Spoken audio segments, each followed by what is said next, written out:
Two games, lost 6 out of 7 under Part E to start with. And then starting with the Texas game 2 seasons ago, the Cougars have gone 15-3-1 since that time, passing for over 7,500 yards. So, Bum Phillips, although he is known for the run and shoot, he's also known as being one of the greatest linebackers to ever play the game of football, so he knows about the importance of defense, and we haven't talked a lot about Houston's defense, but they have a good one. I think they've got a great defense. I've watched them a couple games, and they're really big and they're really strong.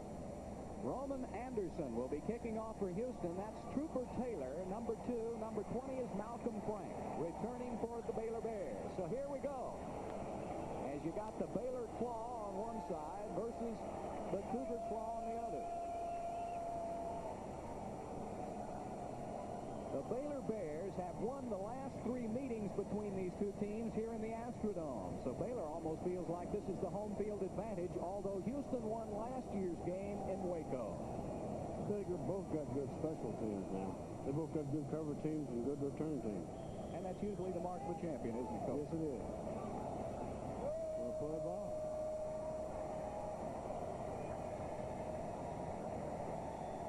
Let's go get him as Roman Anderson kicks it off. Trooper Taylor at about the 15-yard line. Good coverage by Houston at the 17. Any good football team can cover like that. Guess who that was? That was Ted Party, the coach's son, number 32, the first one down for Houston. So Brad Gable now will set it up, coming off his best game ever at Baylor. He was 16 of 26 last week for 347 yards, and that's 5th best in Baylor history. And we're talking about some dandy quarterbacks at Baylor. Gable will have Eldwin Raphael, the leading running back, behind him, along with Jeffrey Murray, and that will be Raphael. And oh my goodness, is he met at the line of scrimmage by Alton Montgomery, the strong safety for Houston. Taking a look at the Baylor Bears, Raphael is the leading rusher, and Murray is the leading receiver. He has 19 catches on the season for Baylor, and that's a big offensive line, led by John Turnpaw, who is 330 pounds. That offensive line for Baylor averages about 280 across the...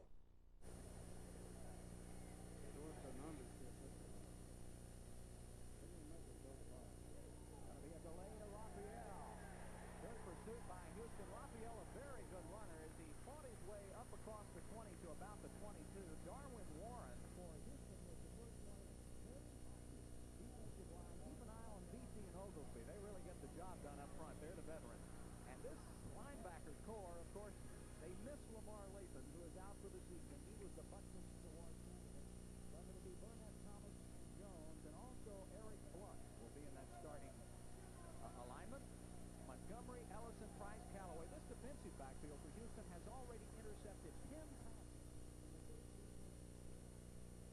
Able to throw. Going long downfield, and good coverage both in the front and the back by Houston. The coverage by Cornelius Price for Houston, and it'll bring up a punting situation for the Bears. So, overall, Houston's defense number 1 in the conference, and the fans appreciate it. Oh, yeah. Everybody in Houston likes football. The punter will be Pete Runner. Weatherspoon will be back for Houston. And Weatherspoon already has returned 2 for touchdowns this season. Very good punt by Runner. And Weatherspoon drops the football and falls on it at the 25-yard line. And that'll make you paint your face red all over again. Steve Stutzman, the tight end, was down covering. And here we go now. That's John Jenkins, the offensive coordinator for Jack Party, talking it over with Andre Ware. Ware had for 7 touchdowns against Temple last week. I'm going to get a look at how Baylor's going to try to stop them. And that should be interesting as we go back to the live action now, and you'll see them send out 4 wide receivers. The University of Houston does not use a tight end. 3 receivers to the right side. That'll be Paul Smith, Henry LeBlanc, and Emmanuel Hazier. Now, Ware will not use a huddle. He's calling out the formation. The run and shoot starts to operate, going long right off the bat, and he's got Brian Williams, and it's just off his finger.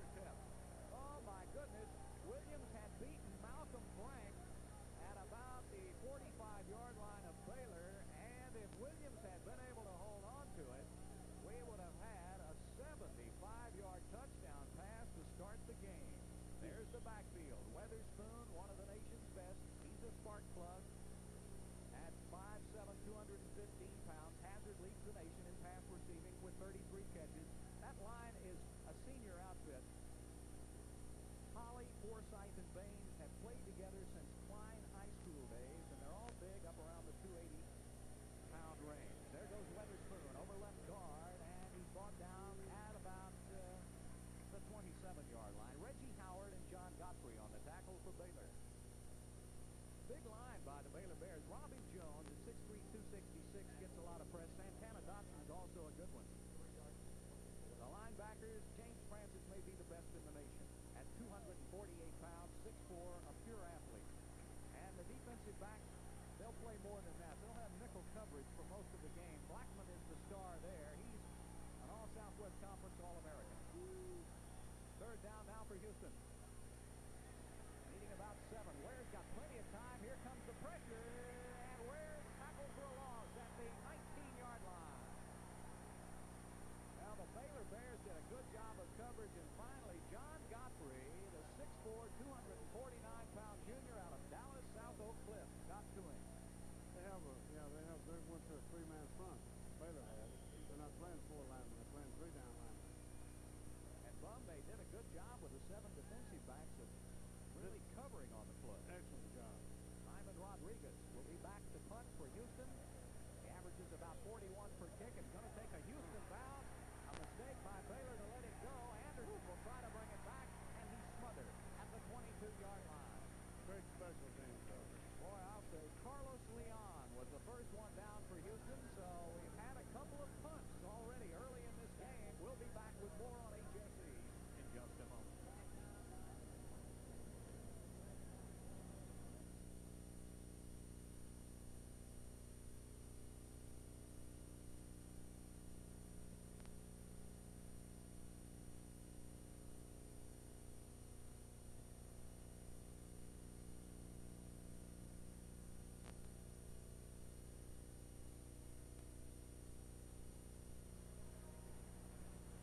Believe it or not, Houston has had to punt only 6 times in the first 3 games, and already on the first possession, Rodriguez had the punt. You don't see that very often. Out went Raphael around the right side, and there's that great Houston pursuit led by Eric Blunt. And he's starting his first game tonight. Also, Darren Warren was in there on the tackle, but Blunt is 6'1". He's a freshman out of Memphis, Tennessee. Well, that's good pursuit, huh? Yeah, and they've got everybody up on the line of scrimmage. They're going to make them throw the football, what it looks like, especially on early down. They do a good job of filling the gaps, don't they? Oh, yeah. Jack's a great defensive football. Brad Gable at the controls for Baylor. Fakes the draw play and will go to the short man, and that should be Murray out in the right flat up to about the 30-yard line.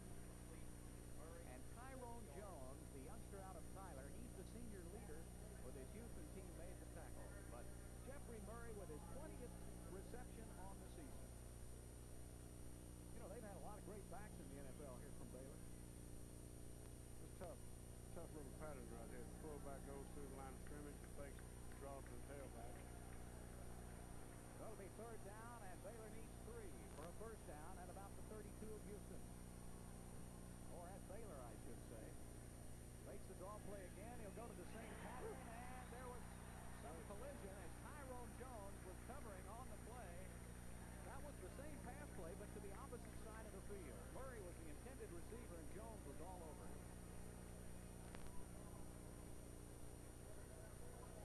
Jones is pretty active for a linebacker, isn't he, Bum? Yes, sir. He can move. So Pete Rudder, who had a 51-yarder on his first punt, will punt again to Weatherspoon. Now Weatherspoon should be able to run this one back. He'll get it at the 22-yard line. Look at his ability to shift.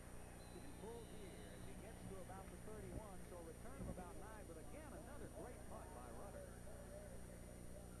Tackle on the play was Mike McKenzie and Danny Servants for Baylor. That's great coverage here. Both of these teams have great special teams.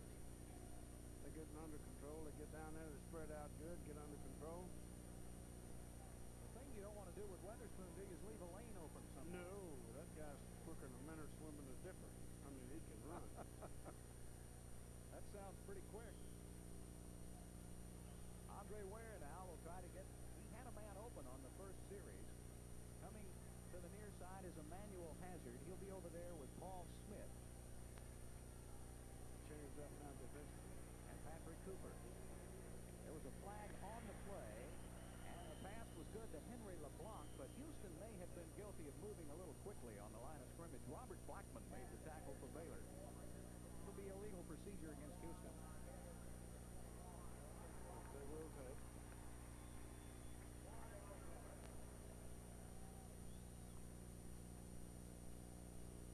Against Arizona State, the Cougars were whistled for 286 yards in penalties, and it didn't slow them down a lick. No, they just first and 30, they made 30. This first and 40, they made 40. That is the kind of offense that Houston runs. It doesn't seem like penalties or anything else seems to slow them down, although Baylor did on that first series. They changed up. They went to a full-man front this series, but I thought they might keep changing the defenses around. You think they will change? And let's see, they've got 3 down linemen now with a man standing up over there. I think he represents the force that played as a linebacker or a down linebacker. Andre Ware. Not holding on to the ball is Henry LeBlanc. He had him wide open, a junior out of Compton, California. And Ware has had that problem this season in receivers dropping a lot of passes. Watch Baylor dropping 6 defensive backs. All right. They're zoning all the way. Well, he had the pass. Yeah, he picked the right man, too.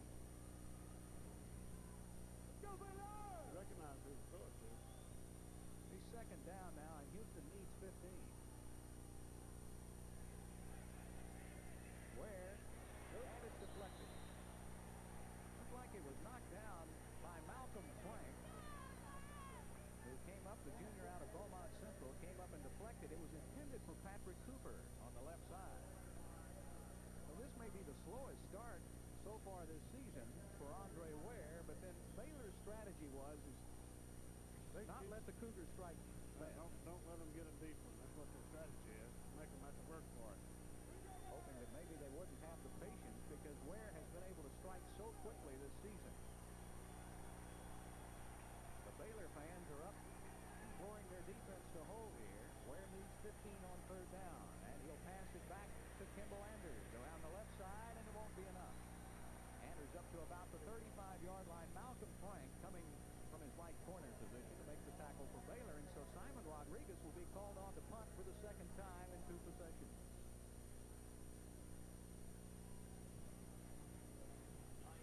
Limping off the field, Gary Joe Kinney, who is the leading tackler for Baylor this year with 55 tackles coming in. So Rodriguez and Stutter have been doing a good job of punting the ball, or Rudder, I should say, punting the ball back and forth. There's a flag on the play. We'll wait and see if somebody moves too quickly. That'll be Greg Anderson, and he gets a lane momentarily across the 32, about the 33-yard line. So Baylor with pretty good field position. That was Frank Bryan down covering the play for Houston, and the referees will talk it over. It'll be offside Baylor. So that will move the ball up 5 yards and make it 4th down. Houston would still need about 2 for a first.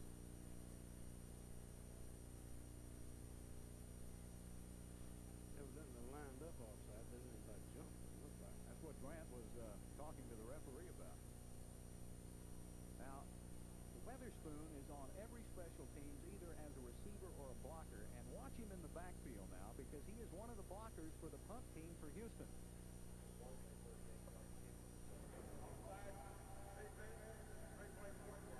I'm not saying Houston would do it now, because field position is not in their favor, but if need be, you could snap it to Weatherspoon in a punting situation later in the game if Houston needed to gamble and go for it. It's 4th down about 2, because Weatherspoon is in a perfect position to take the snap from center. And they'd be snapped into a good one, too. Let's go, Bears! Rodriguez back to punt.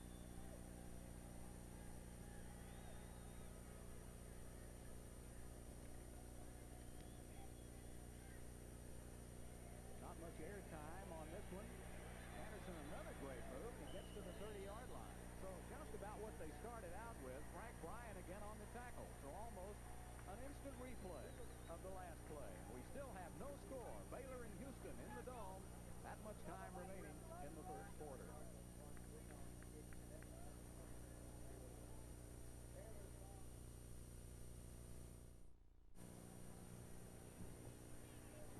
Gable looked like he may have called an audible at the line of scrimmage. He hits his wide receiver, and it's good for a gain. About 5, and that's David Frost. Cedric Callaway made the tackle for Houston. Just a little out pattern here by Frost.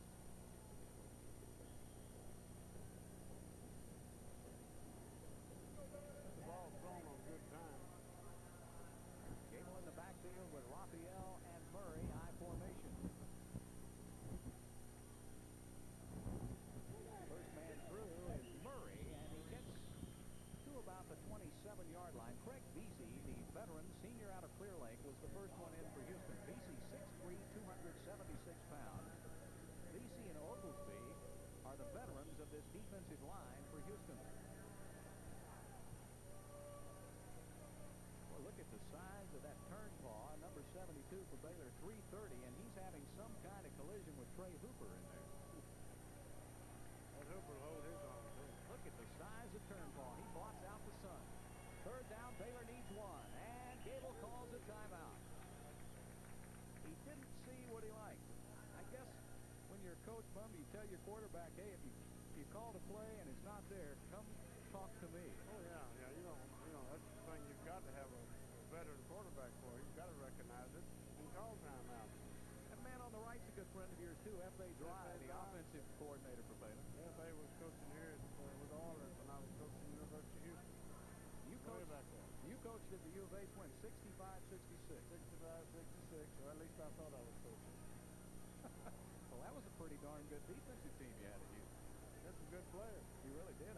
You know, it was funny back then in the 60s. The Cougars were the scourge of the nation in offense with the Bears. They were averaging about, 400 yards a game running the football. Yeah, they could really run it. That boy they honored over on the sideline was one of them, Greg Brazina. Yeah, they honored the Brazina family today. They all played here. They all did. I mean, it's a team that for 14 years in a row, one Brazina or another played football for Houston. Now you saw the other side of the field. Jim Eddy, as the defensive coordinator, does a heck of a job with Houston's defense. So now Gable's talked it over with Grant Tabb. It'll still be third down. The Bears need 1 yard for a first. And look at the red jerseys on the line of scrimmage. My goodness.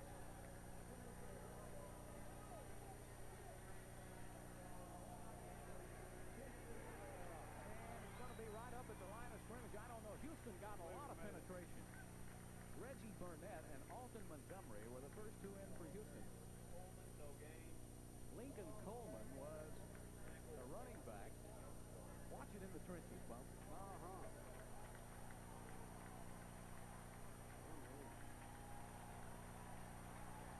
Good penetration. The fans love it. Well, we came to see an offensive battle and we see a defensive battle. Doesn't that always happen, though? Oh, yeah. Pete Rudder will punt for the third time. Weatherspoon back deep for Houston on about his 22-yard line. You better watch this kid. Rudder again with a monstrous kick. He's had two right at 50 yards. And Weatherspoon going to go outside. And he got to the 32-yard line. Hey, that was a great tackle by... Let's see, I missed him. Eric Gilstrap saved the day for Baylor. Yeah, this little kid can really accelerate. He has to make a move outside, and it slows him up just a little. I believe if he had one more step, he might have won. We said hello to a good friend of ours as we look at Weatherspoon. He is 215 pounds now on 5'7". Robert Newhouse came down to say hi to you. Doesn't he remind you a little of Newhouse? He sure does run the same way. Got great acceleration and extra strong. Really a strong kid. Strong-legged. Like tackling a bowling ball. The coach, that's a little tough. Yeah. So Andre Ware has not been able to get the Houston offense on track. He's been victimized, however. Houston has dropped 3 passes, so he really shouldn't have a completion or an incompletion in this game. Ware got his man. Looks like Hazard at about the 42-yard line. Malcolm Frank made the tackle.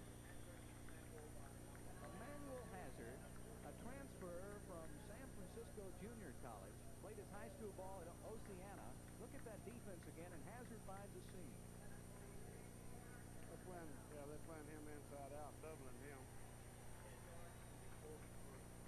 That's a first down for Houston. That's 34 catches on the season for the leading receiver in college football, Emmanuel Hazard. Berlin Brown was the leader for Houston. He broke his ankle. Unfortunate accident against Arizona State. Weatherspoon. He keeps twisting and turning. Weatherspoon inside Baylor territory. He's finally brought down at the 32-yard line by Daniel Morgan. Oh, my goodness, can this young man run? It is like a runaway bowling ball. Yeah. He made a great run on that one because he's doggone much. He's so tough to tackle. But you just bounce off of him now. He don't go down. The 3 people hit him there. Oh, my. First and 10, Houston quickly back to the attack. Incompleted pass intended for Kimball Anders, the running back out of Galveston Ball. He's a veteran. Good pass receiver, and he knows what to do with it when he catches it.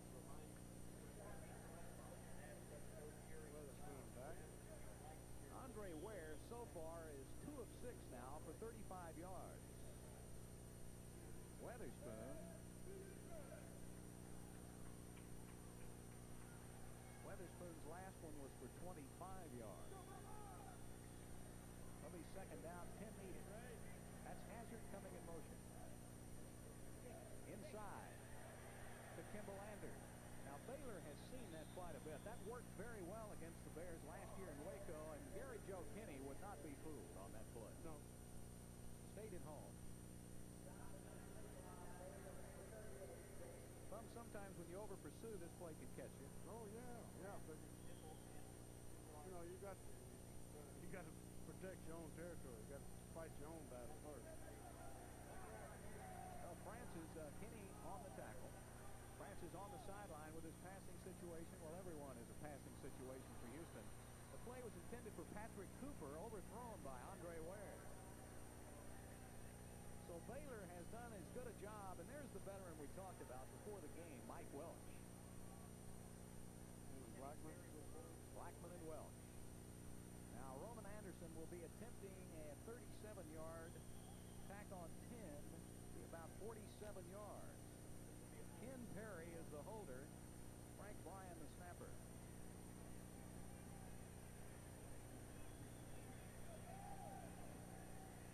Remember, this year they do not use a kicking fee in college football. Anderson looks like he may have the leg. It's good.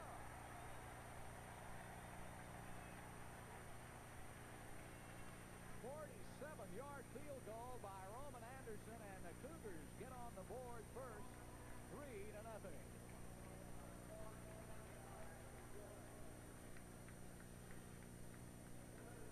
Watch it again. That's pretty good conference. You had some good field goal kickers. Yeah, Tony Fish is awful good. Martin Anderson is the all-time leader in percentage of kicks. I really thought that might hurt him more than it did, but it evidently hadn't. No teeth. You might remember Roman's father, Billy Guy Anderson. He led the nation in passing at Tulsa before he went to the NFL. Yeah, I remember him. So Jack Pardee watches the Cougars get on the board early. Anderson, so far this season, has been very successful. Came in 6 of 12 in the field goal department and made all of his extra points. So now 7 of 13 from the field goal range for Roman Anderson. Trooper Taylor and Malcolm Frank back deep for Baylor.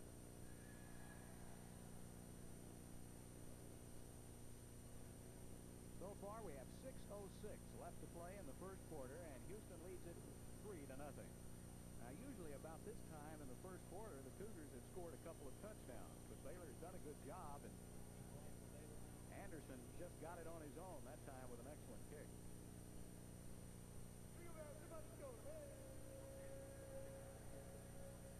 Earlier today, Texas Tech came from behind to defeat Texas A&M 27-24, so that keeps the Red Raiders right in the Southwest Conference picture. And Grant Taft and Jack Pardee know what a big score that is because they both must play the Aggies. Houston plays Texas A&M next week. Baylor catches them in a couple of weeks in Waco. Anderson deep. Malcolm Frank across the 15.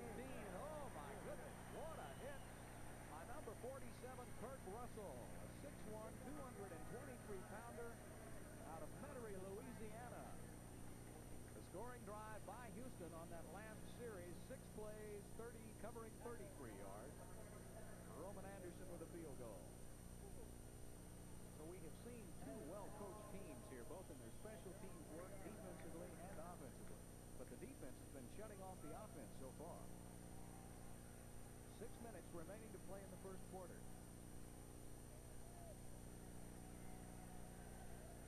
In motion goes Murray. Play action. Big rush. Gable does a good job of evading one tackler, and it's almost intercepted on the play by Tyrone Jones. It went right through his hands. So Gable getting a rush. It looked like maybe Darren Warren and Craig Veazey were applying the pressure up front.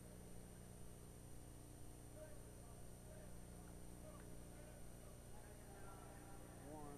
Yeah, that's Warren. Had a shot at him. Kid moves around good, though. Oh.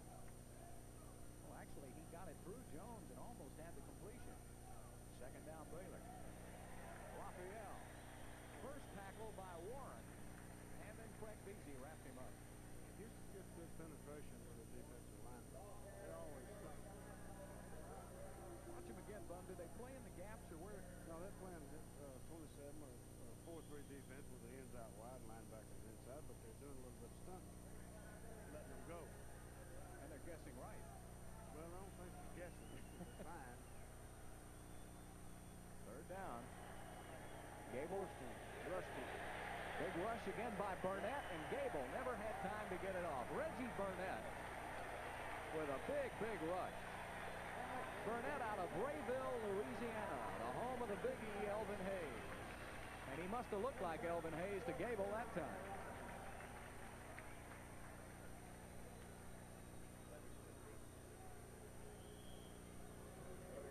So again, Rudder will be punting for the 4th time. So far, he has punted for 51, 50, and 52 yards. This time, not a real good spiral. One of the short men will take it right at the 50-yard line. That was Jamie Mouton who caught the punt, and it'll be good field position for Houston right at midfield. 31-yard punt for Rudder. Those are the big wide bodies on the bench now, the Baylor offensive line. And I imagine they're getting a good talking to right now. F.A. Dry, and John Goodner, and Robert James. Good staff. Bill Lane. Good staff for Grant Taft. Manuel Hazard and Brian Williams at the top of your screen for Andre Ware. Paul Smith, Henry LeBlanc to the near side. Kimball Anders, a running back. Quick pass. LeBlanc. And he gains about 5 before Baylor catches up with him. Michael Frank was the first one to the football. It's almost like a dive play as Brad Gable checking up with the coach's box, and the coach is giving him a talking to, huh? Back off of them a little bit, they'll hit him. You got to stay close to him. Andre Ware overloaded the left side, going long on the bomb.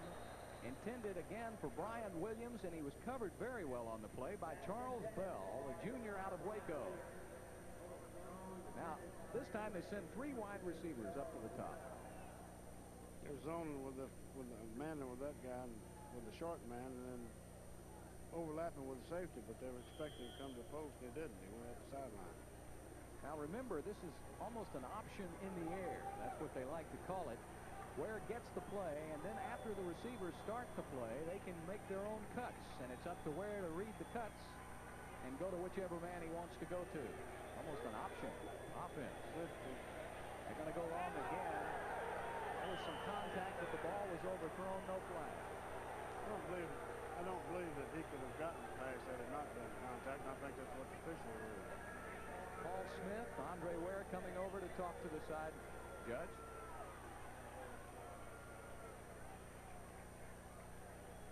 Simon Rodriguez will punt. Rodriguez has punted 52 and 39 yards. So his third punt. So we've already had 7 punts in the first quarter by these two teams. Trying to get it down inside the 10, and he does. He angles it out at about the 9-yard line. 41-yard punt for Simon Rodriguez. 4:22 left to play in the first quarter. Houston leading at 3-0. So far, the Baylor offense has just been unable to move the football at all on Houston.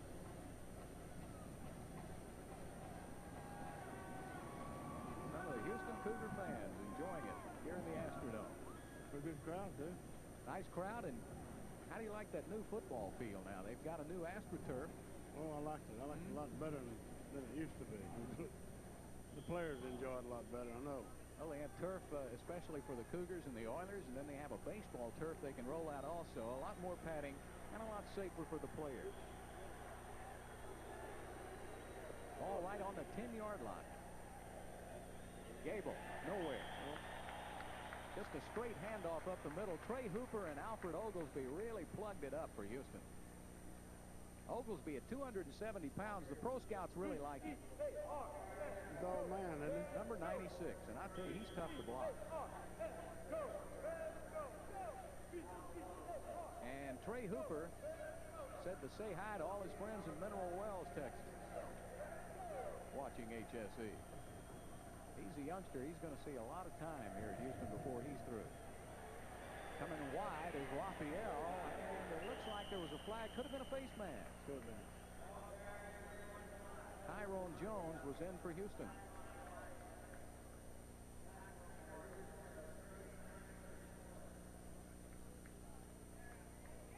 See if we can see it here again, Bob. Yep. They offset their back over here then. They offset the half back over here. No. May have been calling a holding penalty against Baylor. Now watch Murray. Is he holding Jones with his left? Yes. All right. Well, it's not a face mask. It's a holding call on Jeffrey Murray, the Baylor fullback. So Jones will have the option.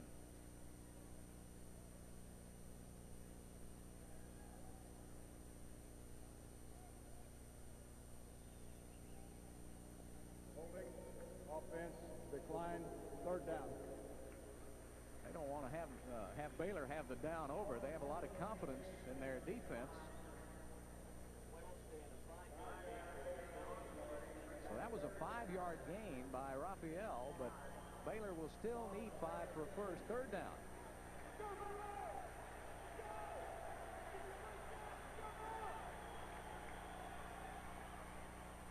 Gable rolls right.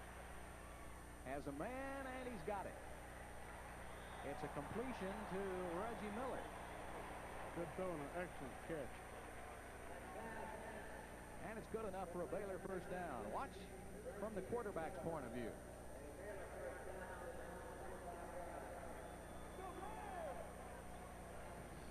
Excellent catch. Really was a good catch. Miller is a freshman out of Waco, Texas. He don't play like one. Scooped it right up. Uh-oh. Big hole for Raphael, and it closes in a hurry. What a great job by Cornelius Price. That's what you like your cornerbacks to do. You got to have cornerbacks that can force as well as cover.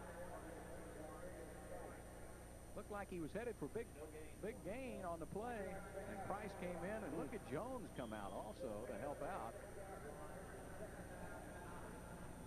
Tyrone Jones, number 6, very active. You'll see him all over. He's also an academic All-America as you take a look at Cornelius Price. One of the more active cornerbacks. Pat Thomas does a super job with his defensive secondary for Houston. Raphael going to go wide. Gets a couple. Trey Hooper was in there first for Houston. Pat ought to know how to coach him. He's played well enough and long enough. Well, an All-American at Texas A&M, played for the Rams for many years. And Thomas's trademark at Houston, his defensive backs will close to that football better than any you'll see anywhere. He was always tough, yeah. He's going to teach him tough. Third down again for Baylor, needing about 6.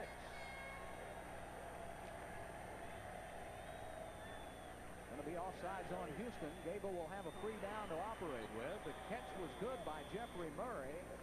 He may have fallen short of the first down. Reggie Burnett defending. So Baylor may want to take that penalty.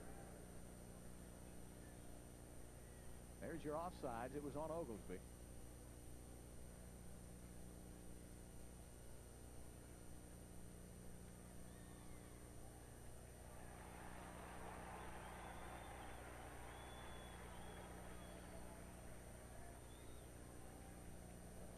Offside, defense, decline, first down. They'll take the play, and so it was a first down by Baylor. So the Bears have done a good job on 2 third-down plays, have made the necessary yardage for the first down to get out of a deep shadow back on their own 10-yard line. Draw play goes to Murray. Good running room as he gets across the 40, dives to the 42. Darren Warren, Tyrone Jones tackling for Houston, but a nice game by the Bears. They really crossed up Houston's defense. Watch the inside of that offensive line operate. Looks like a trap, Bill. Yep. Good angle there, isn't it? Second down. Gable needs about 3. Raphael right side looking for a hole. There's a flag, and usually that means offensive holding. Alfred Oglesby made the tackle for Houston. Not a good sign. Whenever you see it thrown in there, huh? Yeah, the umpire throws it. It's not a good sign. That's what it'll be, holding on Baylor.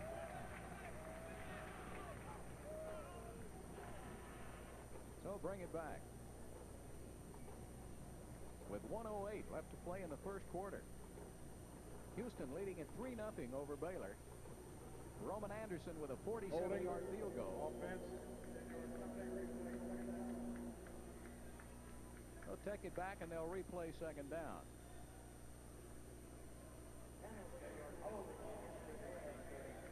Houston, as we told you, leads the nation in almost every category, including penalties per game, and now Baylor getting in on the act.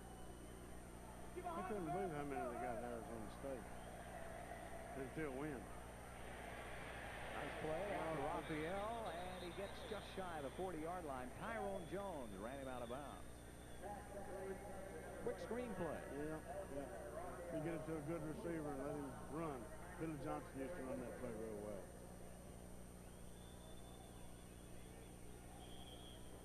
Baylor has sent a slew of running backs to the NFL, and they may have a couple more to send in Raphael and Murray, who excel in catching the ball out of the backfield. It seems to be the big thing nowadays. Guys that can catch as well as run.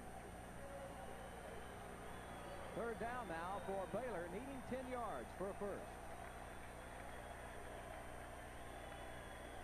Here comes pressure by Houston, and he gets it off just in time, and he overthrows his receiver, Greg Anderson, at the 48-yard line. There is a flag on the play, however, so hold everything.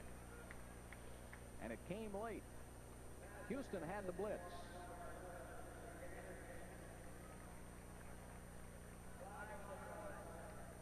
Offsides, Houston.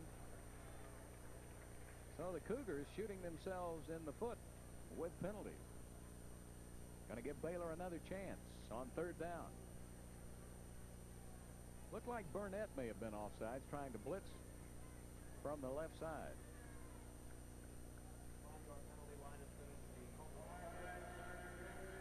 That moves the Baylor line of scrimmage to the 42-yard line. Third down, Baylor needs 5. Now, the last 2 third downs, Baylor has been able to convert.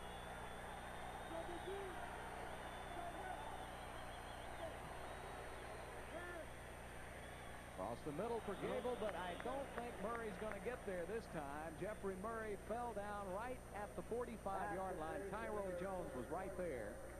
And Baylor will be about a yard short of the first. And Grant Tapp doesn't want to take a chance. I think the players wanted to go for it, but Grant didn't. Yeah, you don't want to do that. You know, you're in the ball game. 3-0 is like being tied. Go ahead and put them back in the hole. I think Baylor did a good job of getting out from the shadow of its own goalpost. I do, too. They gained a lot of yardage right there against a good defensive football team. Rudder with a booming punt. Look at the leg on that youngster as he kicks it all the way into the Houston end zone for a touchback. That ball travels 65 yards in the air. Wow.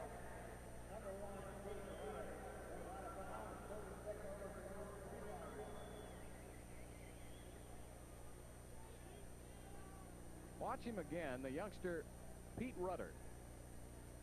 Look at that extension. Kicked himself off the ground about 8 inches. That's why it went so far. Out of Katy, Texas. He came up to you before the game. Yeah. Said, want to say hello to you.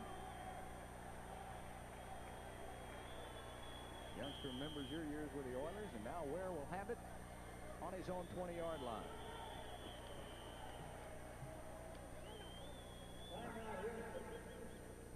Houston called a timeout, and Ware wasn't aware of it. Looked like they didn't have the necessary people in to run the play. John Jenkins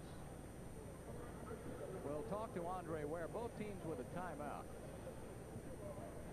They took Hazard out of the game. We've only got about 8 seconds left to play in the first quarter. Now, John Jenkins started with Mouse Davis and the Gamblers with Jack Pardee to learn that run-and-shoot offense. He's taken it a couple of steps further. Oh, yeah. Yeah, of course, his players learn more about it, too, Bill. That's, the big thing is not what you know, it's what your kids know. And the longer you've got them, the better chance you've got of getting them to prove that they can play. And he said it was important. He's gotten a couple of spring trainings now. Got a chance to bring some players in that could do the things they wanted done. They don't care how big a receiver is. They want a guy that can run real fast and catch it. We have 8 seconds left to play in the first quarter. Houston leading at 3-0. I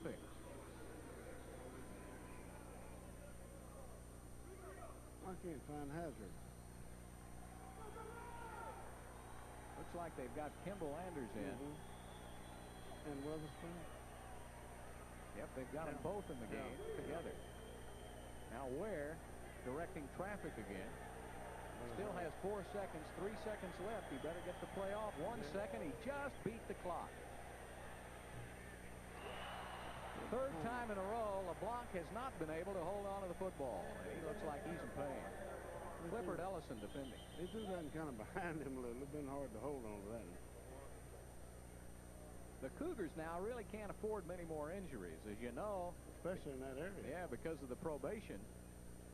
They weren't able to recruit the regular number of players this year. They only brought in 15. Looks like he may have turned his knee on that AstroTurf just as he was trying. Now Berlin Brown is out. Yeah. And Jenkins told us before the game he couldn't afford to have another receiver go down because when you use 4 wide receivers each play, you've got to have about, what, 7 or 8? I'd say double, yeah. 8.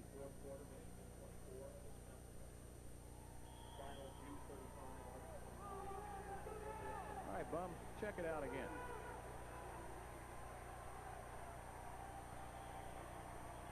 Little hide. That's what it's going to be. Baylor so far has done an excellent job with their 7 defensive backs. They have 3 down linemen, 1 back, and they're going to run the option to Weatherspoon. Big running room to the 29. A flag in the play could be holding Houston. Frankie Smith made the tackle for Baylor.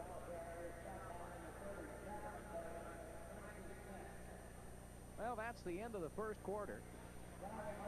And we're going to take a break in the action. There's a flag on the play. We'll read it for you and have it for you when we come back. The Cougars with the only points in the first period. A field goal by Roman Anderson. And Houston leads it 3-0 on HSE.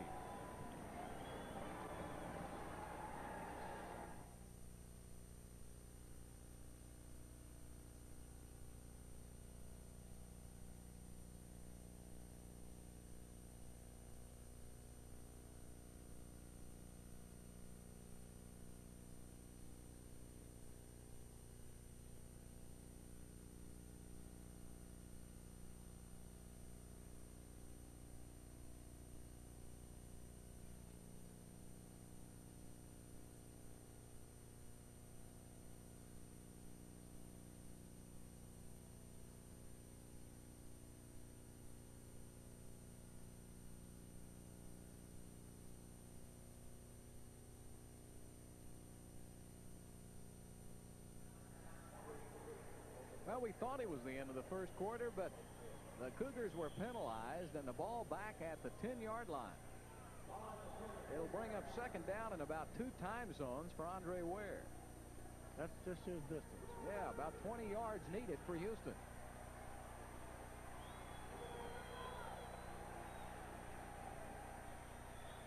Draw play. Kimball Anders, and he worms his way up to about the 15-yard line. Gary Joe Kinney made the tackle for Baylor. So now, with no time showing on the clock, we'll change ends at the end of the first quarter of play. And Houston leading at 3-0 over the Baylor Bears. Well, a big game for Grant Teaff. He started his season off 0-2, losing to Oklahoma and Georgia on tough road games. But, of course, you know, having to play those 2 teams is awfully tough to start the year out. A whole lot of people start out 0-2. Grant really has done an excellent job. Baylor was 3-28 in 1972 when Teaff took over the program. And he has really done a job since then.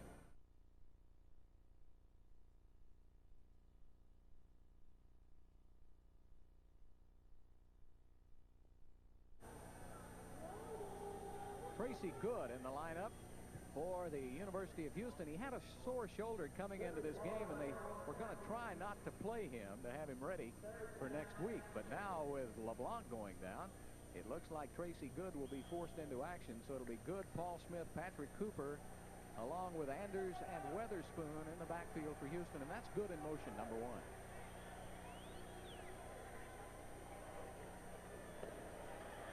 Ware going to hold on to the football. Still got some time. He's got Anders open, and now he finds him at the 30, and it's first down Houston at the 35-yard line. Well, that makes it awful tough when the guy can move like that and throw like that on the run.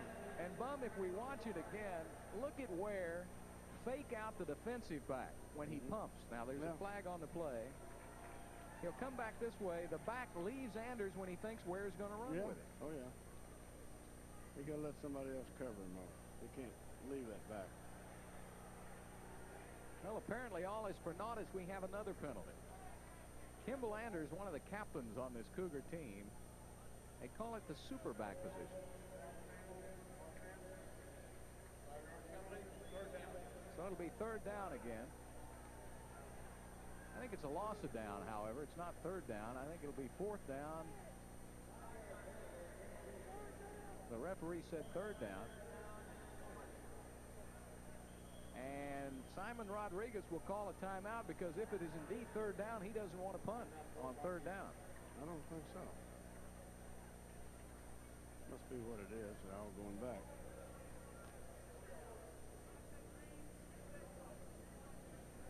Jack Pardee trying to get an explanation from the official. So the Cougars not wanting to punt on third. Hope he has better luck getting explanations from officials than I did. What? in the heat of battle, though, you never got a good explanation. Huh? No. Good luck to you, Jack. Well, apparently there was an illegal receiver downfield. One of the big offensive linemen, thinking that Ware might scramble, released too early. And that's what the penalty was called for. That 230-pound lineman was up downfield and behind the line of scrimmage. So it'll be third down for Andre Ware, needing 20 for a first down. The Cougars need to get to their own 30-yard line for a first down. Very low-scoring game. We thought we'd have a lot of fireworks for you today, but it hasn't been that way. It's been all defense, both sides. I bet you it does, though. I bet you it opens up. Ware with plenty of time. He has Tracy Good at the 25, but Baylor did a smart thing. They let him complete the pass, and then Blackman wrapped him up along with Frankie Smith. Yeah, they're going to give you 18 yards. Got a lot of poise, stands back in there. Oh, yeah. A lot of time. Do that one, next one. That's what Baylor was doing. You saw Frankie Smith, Robert Blackman corralling him. Simon Rodriguez will punt from his 12-yard line. Last punt was for 35 yards, but he killed it inside the 10-yard line. Now he gets off a good one, and that's Greg Anderson back on his own 30. Sure. There was a fumble on the play, but I think the ball was down. Craig Thompson was the man down under the ball for the Cougars, and apparently Anderson had hit the AstroTurf. Good punt by Simon Rodriguez.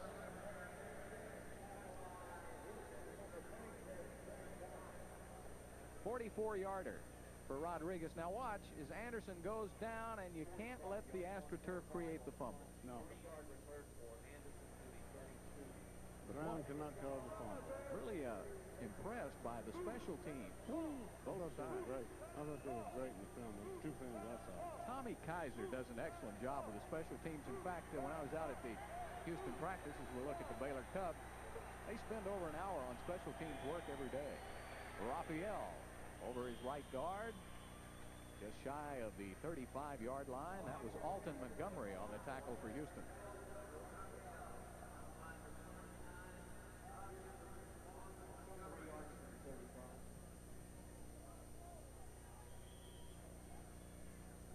Well, so far, Raphael has rushed 7 times for only 12 yards. So the leading rusher for Baylor, he could have gone a long way.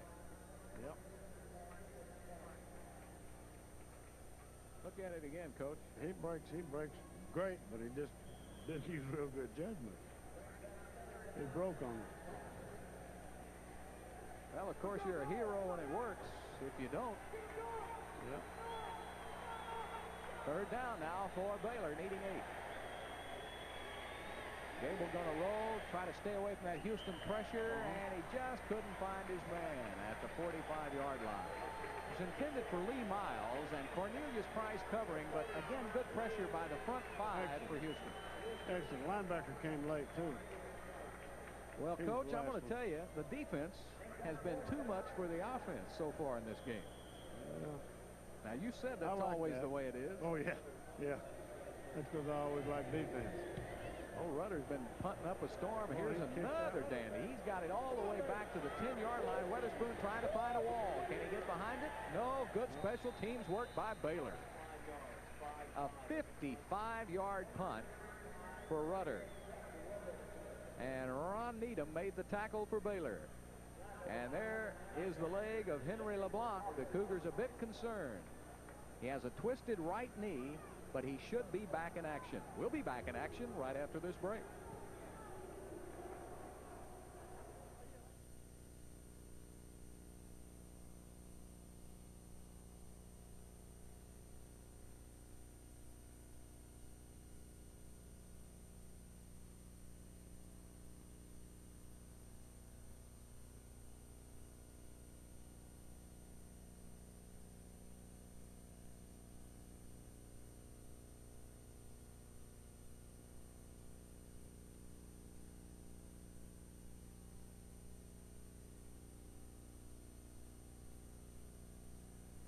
Welcome back to the Dome as Andre Ware sets it up. 13 minutes left to play. Quick pass to Tracy Good. He can't hold on to it.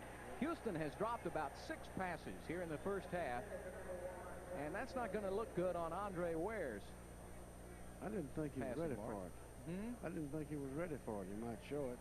Jim Eddy is on the old chalkboard talking to the defense. All right, look here. They're trying to wind it back. All right, look here. On the cut plays from the near formation, they're trying to wind it back. Second down now for Andre Ware. He still needs 10. Ball on the 20-yard line for Houston. Got a receiver. And that's his main man, Emmanuel Hazard. A gain of 15 yards and a first down. Houston, Robert Blackman on the coverage. But whenever you can get one-on-one coverage with Hazard, look out.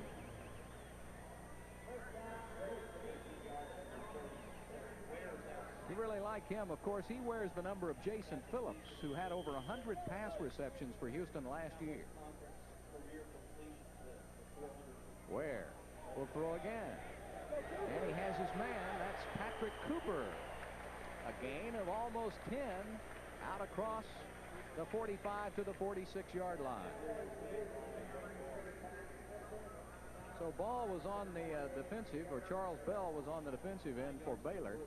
Bum, it looks like Baylor has gone exclusively to a 3-man front with 1 or 2, well, I see right now 1 linebacker and 7 defensive backs. And he'll rush every now and then. He'll get down and rush. They don't change personnel for it. They just, that's the way they keep them mixed up.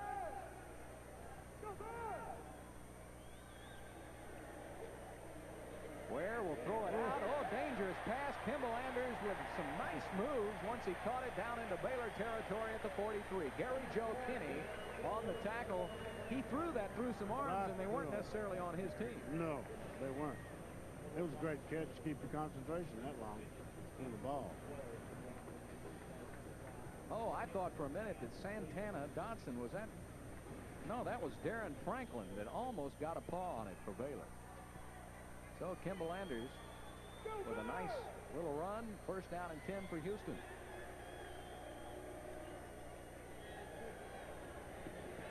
Ware plenty of time on the set. May have underthrown Hazard. Mike Welch defending for Baylor. Welch was out all of last season getting his knee repaired after knee surgery and did not play at the start of this season, but came back strong last week. Right off the mark. And he is a good one, Mike Welch, junior out of Sweetwater. Looks like he was playing Ware's eyes then, breaking a little early.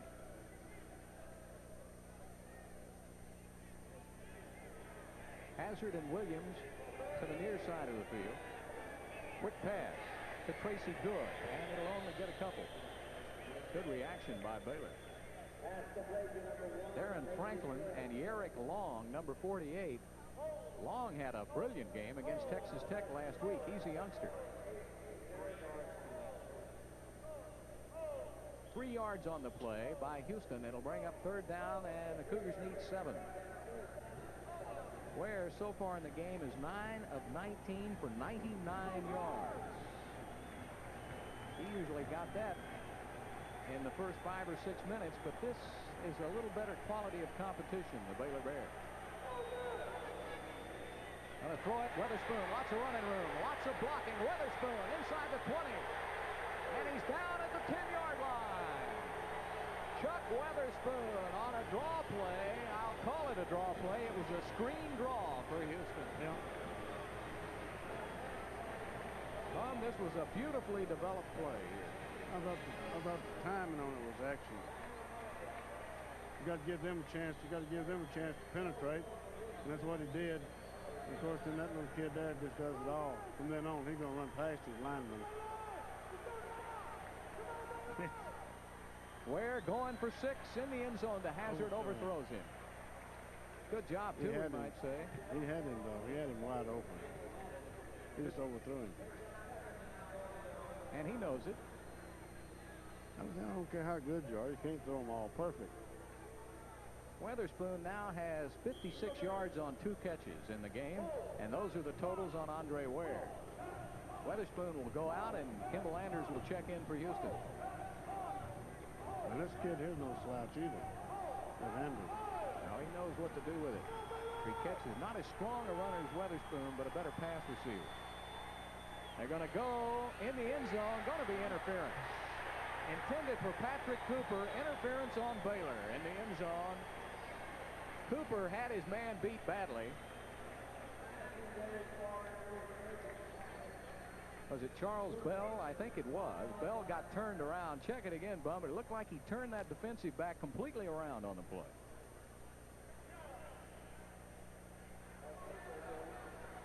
Yeah, he had his back to him. Really call it face guarding, don't they? Yeah. He turned into him and pushed him.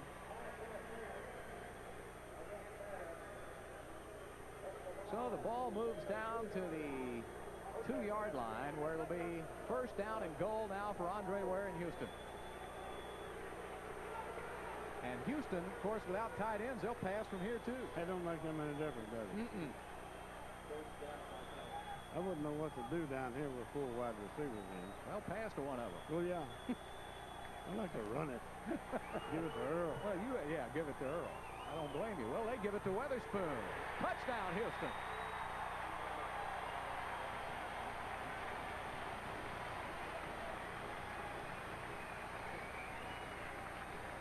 Great blocks by Jason Jessup, Mike Holly, Byron Forsythe, Mike Giesler, and Joey Baines. The big front line for Houston. Watch it again. Forsythe gets the big block right there. Crap. Reggie Howard was moved right out of there by Byron Forsythe. And he is the All-American candidate out of Klein High School. Roman Anderson will try to tack on the extra point. And he is perfect on the year. 22 of 22 extra points for Roman Anderson.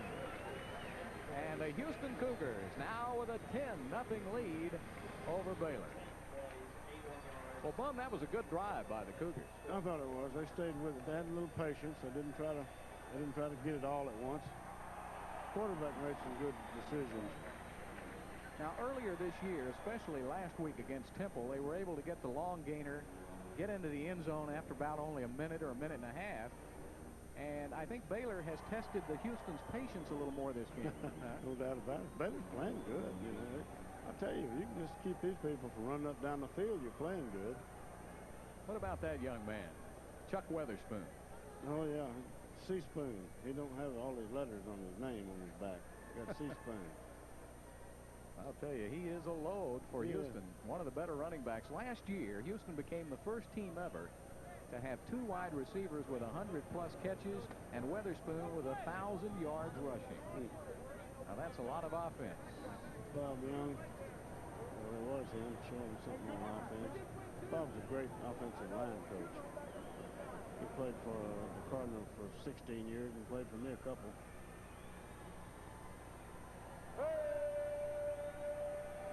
That was the first drive by Houston. Roman Anderson, field goal. Last one with a little more patience for Houston, covered a lot more ground. The key play, of course, coming on the pass play to Weatherspoon. So Anderson will be kicking it off.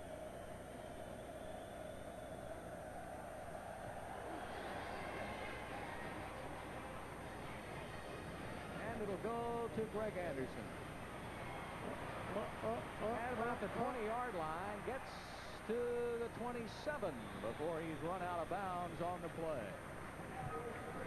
Craig Thompson ran him out of bounds, but it was a run back by Reggie Miller. All right, now here's the last drive by Houston. 10 plays, 81 yards, and that may be the lengthiest drive of the season for Houston. So Ware was able to show quite a bit of patience, and the Spoon Man did most of the damage for Houston. And also give that offensive line a lot of credit. Hand off up the middle to Murray, and he gets across the 30 to about the 32 before Oglesby wraps him up. Alfred Oglesby was one of the most recruited young men out of high school 4 years ago, coming out of Weimar, Texas. And he has really grown into an excellent defensive lineman, and many of the pro scouts like him a lot in the first couple of rounds this year. Reggie Miller now, and Anderson, and that's Miller in motion. Gable looking for Anderson, and it's incomplete at about the 40-yard line. Great coverage too, Bill. Price really did. Yeah, he closed down, didn't he? Yep. He planted his foot and came back with it. This is one thing I think that Pat Thomas could do so well. So he ought to be able to teach it. Yeah, and he does a good job there as he just gets a hand in. And you notice also Chris Ellison right there to help him out. Cornelius Price already with 3 interceptions this year. And boy, there's Henry LeBlanc. They said he would be back today. I don't know who told us that, but that's not the right information. Doesn't look like he's ready to play. Here comes blitz, Houston, and Gable has to throw it away. Oh, my goodness. Eric Blunt, number 42, was in there along with Darwin Warren. And they came untouched. Well, the center had to pick one. That left Blunt wide open, didn't it? Yeah, he can't get 2. He can only get to 1. Mark Bass, the center for Baylor, picked up, I believe it was Trey Hooper. And Rudder with another excellent punt. He has been dynamite today. Weatherspoon still has room to run, and he's going to shift inside, and he's brought down at about the 28-yard line. Good open field tackle by Garrett Long. It's a great sign when a running back can return punts.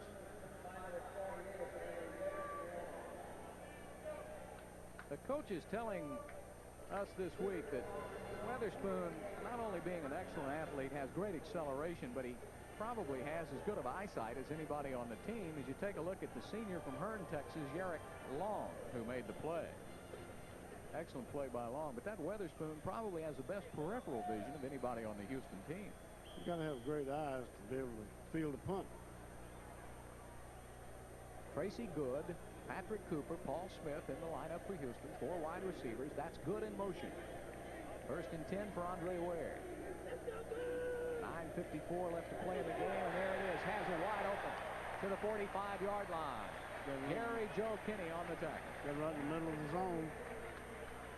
Now, Bum, we've seen Baylor react, and now Houston's reacting offensively. Yeah. Well, they zoned him that time, and the kid recognized the zone, got right in the middle of it. There's nobody to cover him. Hazard has 3 catches today for 45 yards. So that gives him 36 catches on the season. And again, it's Kimball Anders. Keeps his balance and wiggles up to the 50-yard line. Robert Blackman tried to apply the tackle, but there you see the elusiveness of Kimball Anders.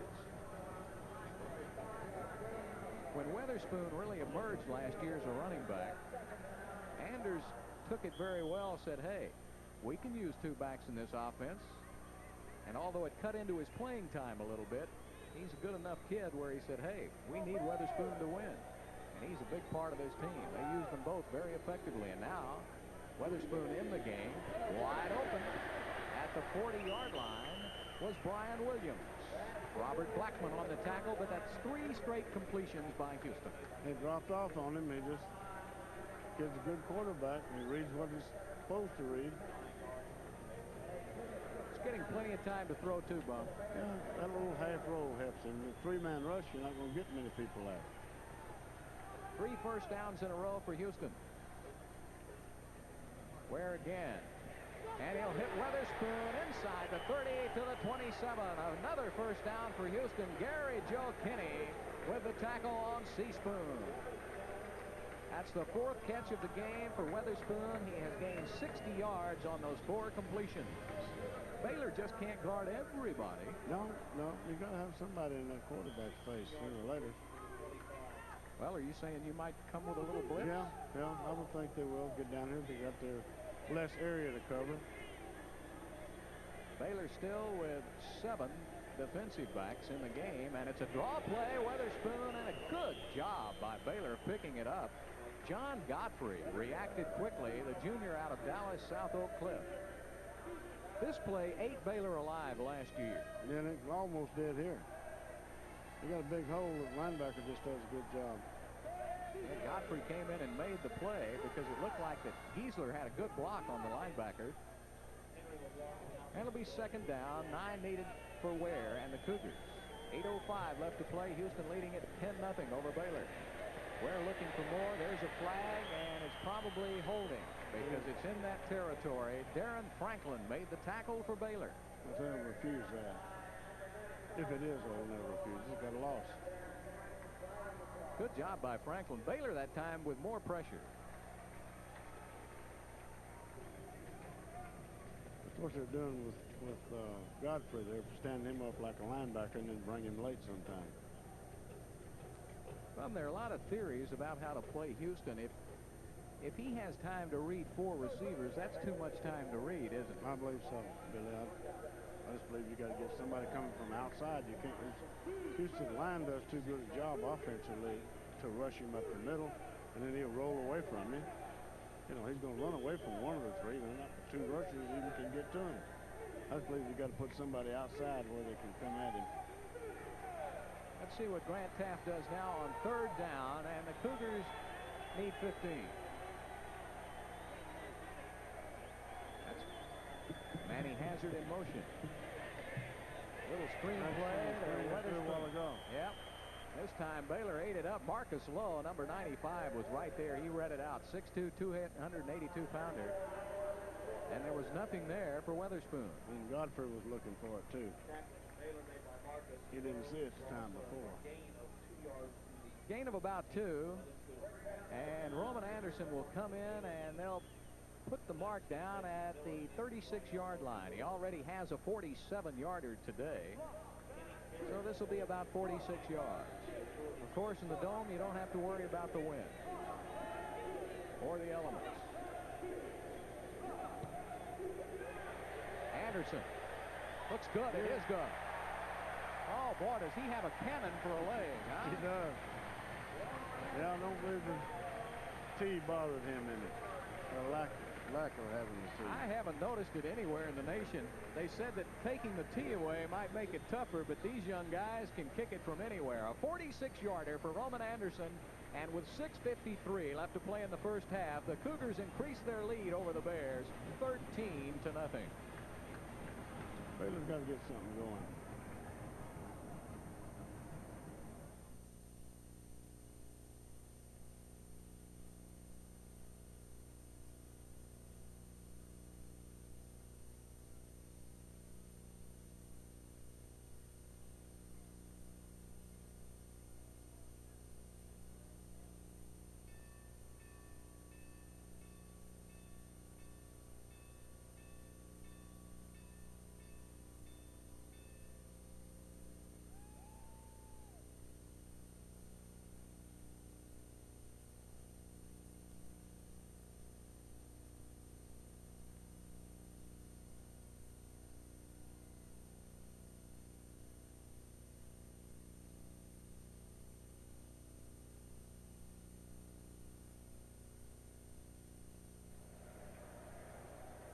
The run and gun in Houston Cougars. The run and shoot is operating in the second quarter. Baylor, however, has done an excellent job. Houston with only 3 points in the first quarter, but 10 here in the second. And Anderson will kick it off.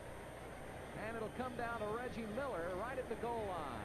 Miller trying to get outside, and that Houston special teams really doing a job. Number 34, Carlos Leon. That's his second special teams tackle on the day. Tommy Kaiser has done just a beautiful job with special teams at Houston. Hey, they stay right in their lanes. Yeah. They're well coached. They show it. So again, Baylor back on the 15-yard line. Sometimes that's the only time a youngster can play. He's got mom and pop in the stands and his girlfriend. He wants to get that tackle. Raphael over left guard, and there's nothing but red jerseys. Great pursuit. It's raining flags. Well, there looked like some extracurricular activity. A Baylor player continued to block after the play, and a Cougar may have gotten a hand in the face mask. So let's look and see. There it is. Oops, somebody lost a helmet. And the activity is away from the pile. And we couldn't really tell. That's Chris Ellison, number 39, listening to the official.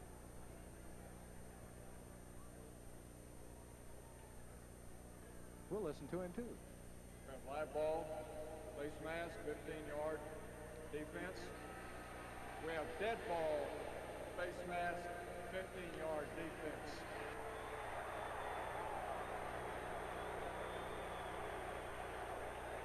Well, there were 2 defensive calls for face masking on Houston. And one was a dead ball. Evidently it was after the first one. Mm-hmm. That's what made that helmet come off. And they were standing him up. In your upper right corner, there's the pushing, and there's the face mask, Ellison. So that lets Baylor out of a big hole. The Bears at the 15. They're going to be 2 15-yard penalties. So it goes, it's a 30-yard penalty and affects what we're talking about here. All the way out to the 45-yard line for Baylor. That last scoring drive by Houston, 8 plays ending up in a 46-yard field goal by Roman Anderson. So the Cougars again hurting themselves with penalties. Gable going long. He's got a man. It's intercepted by Cornelius Price. Yeah. Good block. Price bringing it back to the 45, to the 40-yard line. And a flag down at the point of tackle. Elvin Raphael made the tackle for Baylor, but Cornelius Price got the interception, and I thought, Bum, that Reggie Miller had a step on Price. He did. Threw the ball a little bit. Gable didn't quite get the ball to him. So as the Cougars have done all season long, they're penalized 30 yards on a play, and they get the ball right back. Now, let's see what this flag is all about.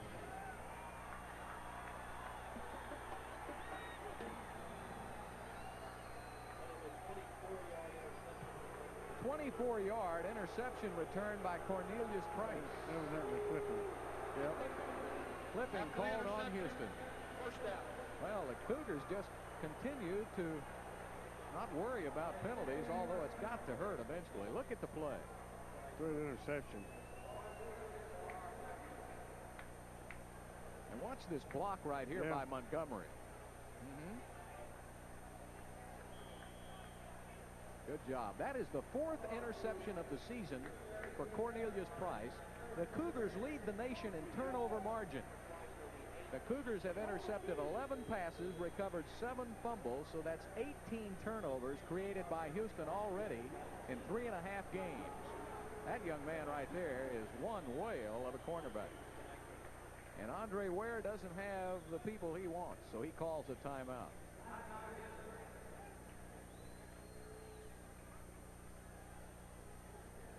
Second timeout by Houston. I think, no, that's the 3rd. I don't think they have any left. 6:15 remaining to play in the second quarter. Well, Bum, we talk so much about the Houston offense, and yet that Houston defense overall leads the nation in turnovers, and you know what that means. Oh, yeah. You give away 5 of them a game, you can't win any game. Or if they take 5 away, they can't lose it. That's what Houston has been able to do all season. I think they've got a lot better defensive football team than everybody gives them credit for. Well, that's what the Baylor coaches were talking about this week. They said you can talk about that run and shoot all you want to. But defense, wasn't it Mayor Bryant? Your old buddy said that if you played great defense, the worst you could do is tie nothing. That's right. But it's an exciting offense, though. Tracy Good. Go ahead, bro. It is. It's an exciting offense to watch. Look at all of those receivers down in the lower part of your screen. Oh, yeah. And he's going to hand it off. Yeah. Weatherspoon for about 9. Santana Dotson, the sophomore out of Yates, on the tackle. But boy, the more defensive backs Grant Taft puts in, the more they hand the ball to Spoon. Well, 3-man front's hard. Where goes to Hazard, and he's across the 30 for a first down. If you really rush your 3 people, you're going to get susceptible to a draw. They got 5 blockers on 3 linemen. And draws will really hurt you. So the Cougars now seem like where they weren't real patient in the first quarter, they're now taking what Baylor gives them. And they're moving the chains with this offense. 1st and 10. We're going to go long. He's got Hazard at the 40. Good coverage by Baylor. Robert Blackman, the veteran, came in at the last minute to really apply the pressure. The senior out of Van Vleck. He has 2 interceptions on the year. One of Baylor's leading tacklers with 32 tackles this year. Now watch this triple set to the left.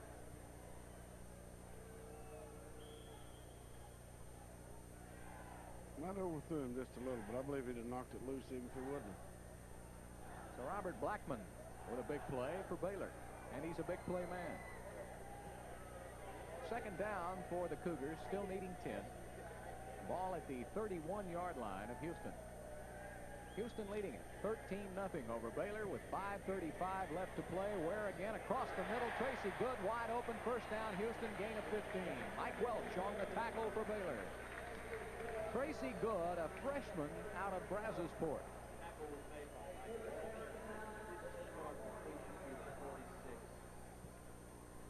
Boy, he zipped that one in there. He sure stands good. Ware does. Keep both feet still and throw that football. An option quarterback, Andre Ware out of Dickinson, Texas. And you take a look at Tracy Good, who is 5'6", 175 pounds, but Ware ran the option in high school. He has really developed into this offense. Long pass, Kimball Anders at the Baylor 22-yard line. Robert Blackman made the tackle. Split the two safeties. 25-yard gain for Houston.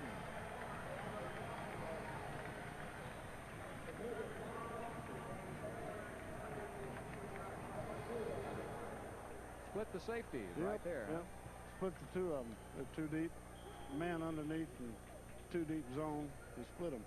Finding the soft spots in the Baylor defense. Andre Ware. First down. Sets and throws, and he overthrows Brian Williams at about the 10-yard line of Baylor. Williams open just a moment. Ball overthrown. So Ware so far on the game 18 of 31 for 230 yards. And although you slow him down for a while, all of a sudden you look up and he's got 200+ yards, and we're still in the first half. It's hard to stop him long. No huddle, Houston. Here comes blitz Baylor. He's got time. He eludes one tackler, looking around, and he throws it to the short man inside the 20-yard line. And incomplete. Mike Welch did a good job of defending against Tracy Good. Baylor came with a safety blitz. They're going to have to start putting some kind of pressure on him. Because he's a good enough athlete. I still think he got rushed from the outside. Not the inside. Watch it again. Here comes the blitz, Bump. Yeah. Right up the pipe. Watch Santana Dotson. He goes right over the top.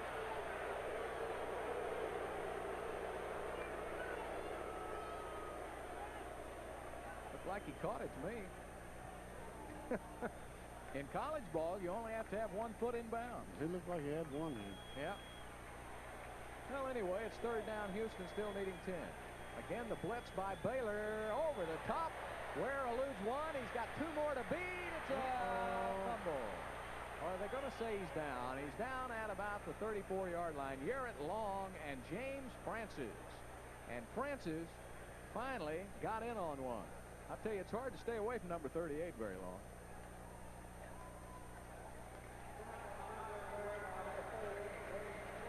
I think Baylor's found the secret. Well, they did there. Both inside linebackers came. 38's a heck of a play. Well, Anderson with a 46-yarder. Take a look at Francis. Now it'll be a 51-yard attempt for Roman Anderson. It's gone! Yeah. Oh, my goodness. He drilled that one. I mean, like a frozen rope. A frozen rope indeed. 47-46, and now 51 yards for Roman Anderson. Got to give that center and that holder some credit too, though. Boy, I'll say. The guy got the ball down good and got it down quick and got it on the spot. The center snap was good.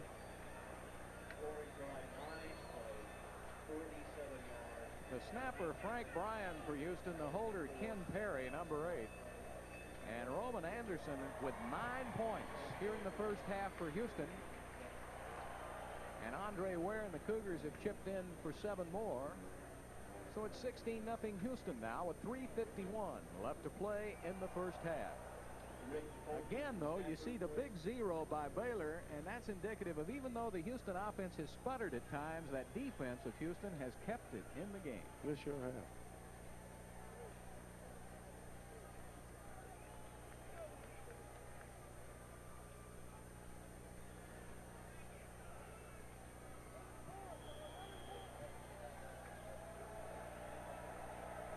Now Anderson will be kicking. Again, Reggie Miller, Trooper Taylor. For Baylor down deep at the goal line. There's Anderson. Miller at about the 1. Pardee's in on it. Ted Pardee, you're right. And Tyler Mucho. Sure, I'm right. Of course you are. You can see that 32. Yeah. You know those linebackers. I was watching him all the way. I was watching. That 32, pretty famous number when Yeah, he's a I was linebacker watching. with the Rams and the Redskins. But watch him at the top part of your screen here as he fights off a block. Yeah. Took on about 2 blockers. A tough youngster out of St. Thomas High School in Houston. So now Gable trying to go to work. The Baylor offense has not been able to do a thing against Houston so far. Looking for the screen play. It's not there. Great job of reading it by Tyrone Jones. He is a senior out of Tyler, Texas, and one of the leaders on the Houston team, and also on the honor roll at Houston. So he does it all. He does it in the classroom as well as on the football field. Back got out a little too far, though. He's supposed to stay behind that offensive tackle, and Jones couldn't have got to him. Gable so far has thrown for only 32 yards. He is 6 of 16, and that Jones has been everywhere. He's awfully quick for a linebacker. He really could play a good, strong safety in the pros, I think. A lot of quickness. Rush shoot. Fumble by Gable. Who's got the football? Houston has it. Trey Hooper on the bottom of the pile. Number 94 out of Mineral Wells. Along with Darren Warren.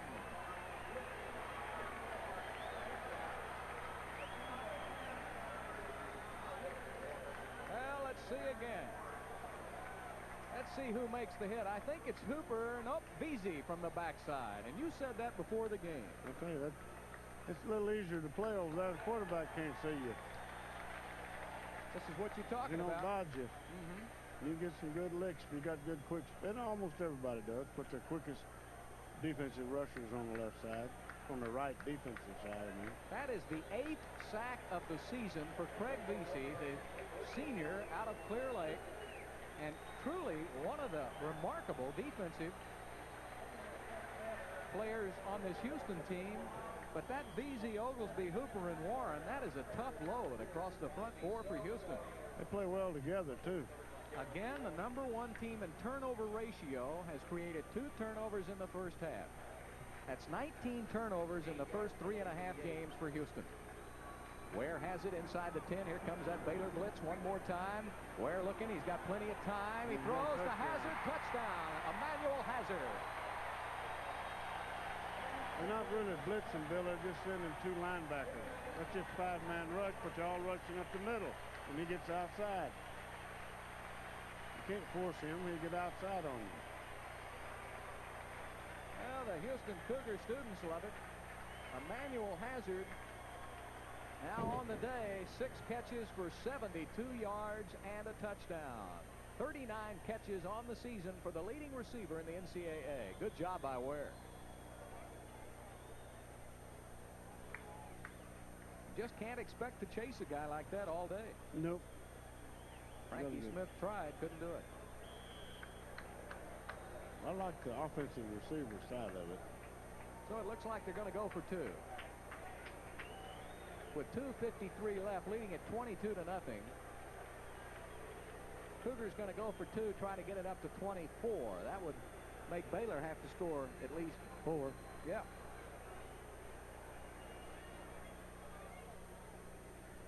Ware going end zone. Hazard, and it hit the back of the Baylor defenseman. Malcolm Frank had his arms up. May have been intended for Paul Smith. Ware trying to get it up and over Malcolm Frank and couldn't do it.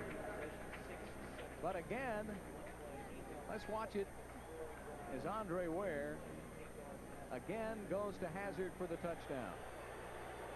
Look at that offensive line for Houston. They picked everybody up, did an excellent job. I'll tell you, Bob Young has done a super job with that Houston offensive line. Jessup, Holly, Forsythe, Giesler, and Baines, and Hazard with 6 catches in this game and a touchdown. 39 catches and 6 TDs on the season. So that number 20, the warehouse. I like that. Yeah. The Oilers call it the house of pain. The Cougars call it the house of gain. Well, it's the warehouse, all right, and there's a lot going on inside the warehouse. Andre is now 19 of 33 for 238 yards. He does see the field good, doesn't he? He does. I mean, he's standing back there, and he can pick them out. You get somebody open, he's going to find it. Now they, Grant Taft and F.A. Dreyer saying, what are we going to do here with time running out, 2:53 left to play in the first half. Baylor has not been able to generate much offense at all. Roman Anderson will kick it off short. Trooper Taylor does a good job of twisting over the 25 to about the 27. Trooper Taylor out of Cuero, Texas. Kirk Russell and Lewis on the tackle for Houston.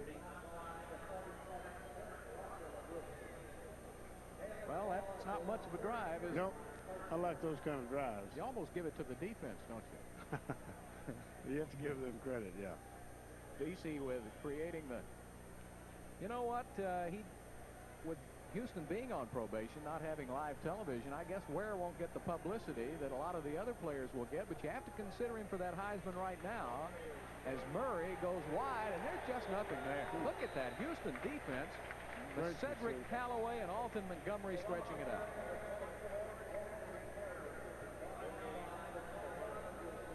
Total offense, look at that. Houston 240 yards, Baylor with only 54 yards, and that Houston defense continues to stifle the opponent. Lamar Lathan, of course, the All-American middle linebacker for Houston, out for the season, but they really haven't missed a beat. Rush, sack, fumble. Houston has it at the 20-yard line. Craig Beasy on the recovery.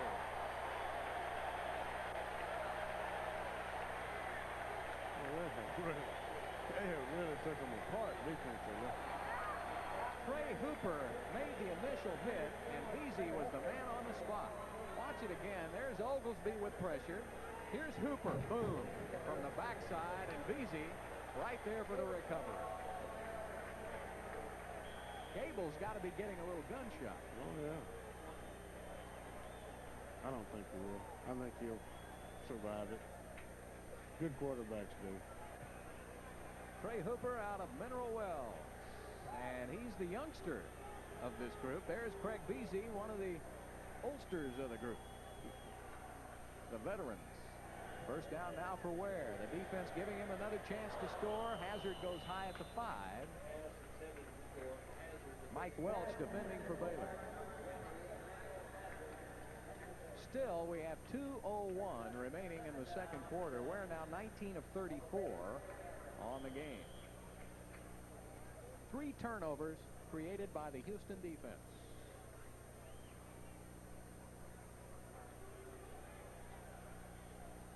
Kimball Landers, the lone back behind Ware. Looks back to the right side. He's got good open, but he fell down at the 15-yard line. Had the ball been thrown down a little lower, he would have had some running room on the play. Tracy Good not expecting to see a lot of action in this game. He's been playing with a bruised shoulder this week in practice.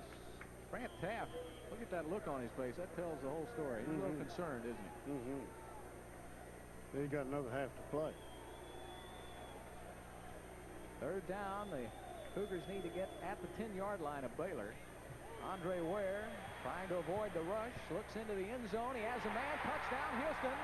Emmanuel Hazard with his second TD of the game. You think that wasn't a good pass? Running to his right and throw it back across his body. I tell you, what a fun. Yeah, what a fun team to watch, huh? Yeah. Well, I'll tell you what, I believe every bit this young man ought to be in the Heisman race. I don't know who's better, do you? I don't either. I haven't seen anybody throw it. He throws a lot like Warren Moon. I think Warren Moon's a great quarterback. That's a good comparison. I really do. I think he throws a lot like Warren. Roman Anderson will go for the extra point. He hasn't missed a thing today. He's perfect 3 of 3 for field goals, 2 of 2 for extra points. Watch it again, Bum. He does a good job of buying himself time. Oh, yeah. That's what makes him valuable. And he has great vision. That's tough. Throwing one way and throw the other way and see them even is tough. And he's got Baylor strung out all over the field. Andre Ware now is 21 of 36, 258 yards and 2 touchdowns. And Houston with a 29-0 lead with 1:23 to play. The Cougars have scored 26 points in the second quarter. You got the quarters mixed up. They usually score 26 in the first quarter. I think it took him some time. Yeah. And he's also a cheerleader. He has fun playing. That kid does. He enjoys Tell, look at his face.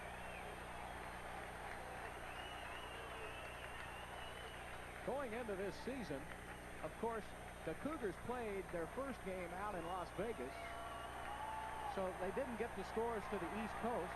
Their next win over Arizona State also didn't get any scores to the East Coast, so a lot of people weren't aware of Andre Ware the first couple of games. They are now. I would say so. That's why the Cougars like to play at 4 o'clock. Sometimes their games will last 4 hours with all these passes thrown. They like to get the scores in the paper. Murray got a little crease, fell down at the 30-yard line. Really brought down on his own. Jamie Mouton tripped him up, but Andre Ware, touchdown pass to Emmanuel Hazard. 2 touchdown passes for both Ware and Hazard on the day. And 2 turnovers from both of them. Easy touchdowns. Both turnovers did the trick. You're right. Cougars hurting, though, in the ranks of receivers with Berlin Brown out for the season. We don't know the status of Henry LeBlanc. He is out for today's game. Gable rolls left. Nice pass. Yep. 42-yard line, gain of 12. First down, Baylor. Chris Ellison covering for Houston.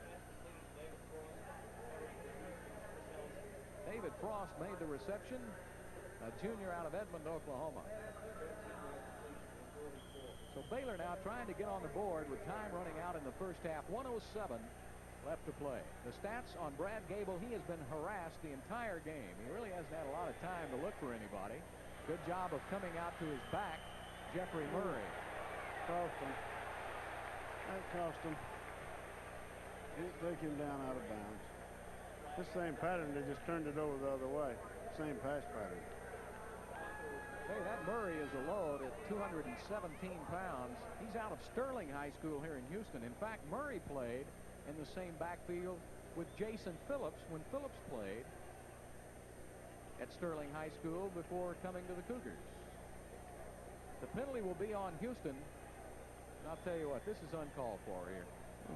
That play is over. You can't keep continuing to do that, and I think the coaches will say something to Alton Montgomery about it. I think they will. There he is out of bounds. Well, you know, Murray had his face mask. So Montgomery may not have had a chance to get away from him anyway. Boys will be boys. Penalties. Don't have to be the James boys, though. That's right. 85 yards penalties, Houston. And reception is good to the Houston 30-yard line by Baylor. Murray did a good job of getting out of bounds to stop the clock with 55 seconds left to play.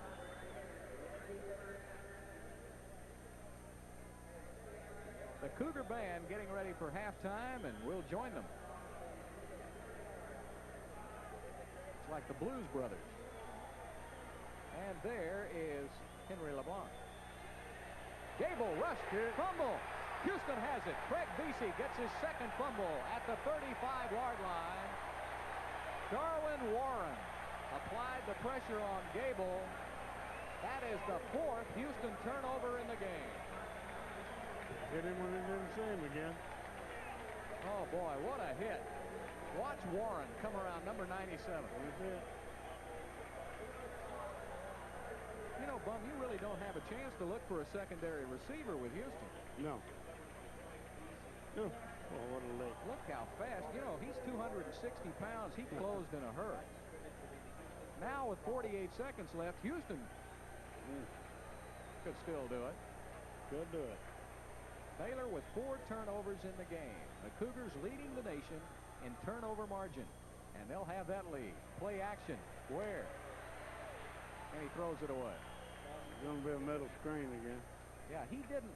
There's Craig Beasley. Yeah, you tell him, Craig. You know, Jack Pardee says he's never had any trouble. There's Darren Warren. Has never had any trouble with getting these kids ready to play. He says he doesn't worry about whether they're ready to play or not. They have come with a purpose this year because, of course, they're ineligible to go to a bowl game on probation and eligible for live TV, but he said there's nothing. They like to play football. That's right. You know, they like to play. Why not go 11-0? Well, no, we're not going to rush at all. There's not one man. There are 2 rushers for Baylor. Both of them outside. Still completed to Patrick Cooper at Baylor territory, 49-yard line, a gain of 16 on the play, and a Houston first down. You know what he did on that last play? Rather than throw, he could have thrown it to Andrews for a loss. He just threw it in the ground. Yeah. Heady quarterback. So Ware now is 22 of 38 for 274 yards, and he gets another one to Cooper. Stops the clock at the 41. So still 24 seconds left to play, and here goes Houston again. He's trying to get to the field goal position, I think.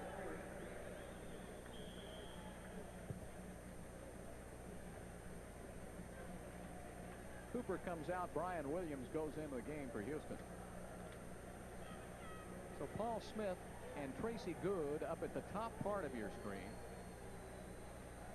Williams flanked down to the lower part along with Hazard. Where? The flags all over the place. Look like Flag Day, and that's obviously holding on Houston. Greg Effinger, 6'6", 255-pounder out of San Antonio Churchill, brought down Ware on the rush. You see the Baylor kid get up and pick up Ware then? That's real good. I like to see people play football that enjoy playing. You know, Bum, with these 2 great gentlemen we have as head coaches, I don't think so. You know the kids are good. You got to meet them all before the game, and these were all great kids. Mm-hmm. In fact, you wouldn't want to put your kids in any better hands than those of Jack Pardee or Grant Taft, would you? Not at all. And their coaching staff. Well, you can play hard, but you just play hard during the down. You know, when it's over, like a game. 17 seconds left. Watch it.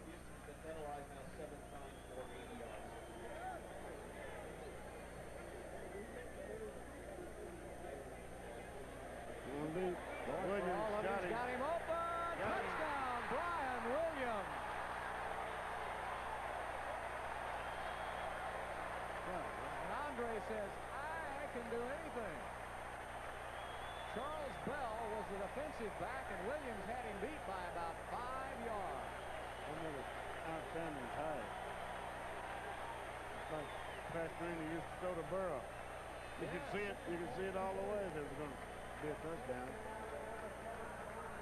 Trips left for Houston, huh? Yep. He runs to the backside of the defender. What a perfectly thrown pass by Andre Ware. You can tell it when it's 30 yards away, too. If he didn't drop it, it's going to be a touchdown. Well, the Cougars can score from anywhere. Andre Ware is now 24 of 40 here at the end of the first half. 333 yards, 3 touchdowns. The Cougars with 33 points in the second quarter and go to the locker room at the half, leading Baylor 36-0.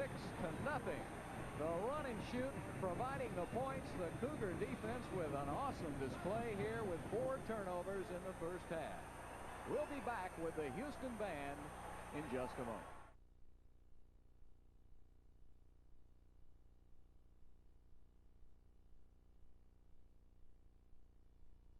Baylor with 6 first downs, but 333 passing. And Weatherspoon will pick right up where he left off at the 5-yard line on the kickoff, and he careens his way up to about the 26-yard line. The tackle made by Lachey Mason of Dallas, Texas. It's going to be interesting now to see what adjustments Baylor's made. Well, that's usually a pretty good month for a quarterback. He's already just won half. Yeah. 3 touchdowns, no interceptions. You know, as much as he passes the ball, that's a stat that really jumps out at you. No interceptions. Well, he knows where he's throwing it, and he throws it where he's looking.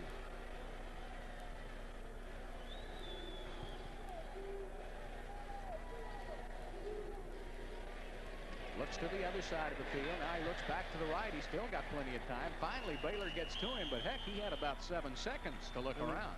The other thing he did, though, he pulled it down and kept it. He didn't throw it. Robin Jones made the tackle, the 6'3", 266-pound sophomore out of Dallas Hillcrest. In fact, in the first half, the University of Houston was penalized more yards than Baylor gained. 95 yards of penalties for Houston, 72 yards gained for Baylor.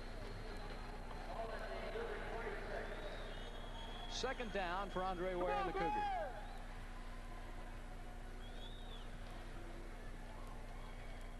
He'll take that 30-second clock right down. It's down to 1 before it was snapped. So he used 29 seconds to get the play off. Intercepted by Baylor, Robert Blackman. Blackman looking for a wall. He's got it. 10. And he's tackled at about the 8-yard line by Andre Ware. First time they brushed him from the outside. Now we're seeing the all-American ability of one of the best ones out there, Robert Blackman. Tremendous amount of pride and talent. First time they've rushed him from the outside, though, Bill. That's a good point, Bum. Put a little pressure on him from out there so he couldn't turn. Didn't Blackman do an excellent job, though, of breaking to that ball? So now the Baylor offense with a chance to get on the board. First down and goal for the Bears. Option. Oh, my goodness. Reggie Burnett. 6'3", 235. He played superback when Jack Pardee came here, and Pardee says, I want you as a linebacker. He's playing superbacker now. What a hit. Oh, boy. I like him. He wears those high-top black shoes. You don't see that Carl anymore. Mock, yeah. Yeah, one of your favorites, huh? He is that. Second down now for the Bears. Gable looking down at the 3rd, and he's got him at the 3-yard line. Reggie Miller. Nice play by Miller. Well, Cedric Callaway had the coverage. Gable did a good job of waiting for Miller to get open. Rolling away from that rush. He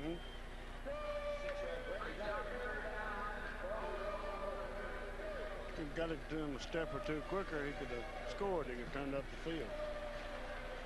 So for Baylor, it'll be 3rd down and goal to go. The Bears at about the 3.5-yard line of Houston.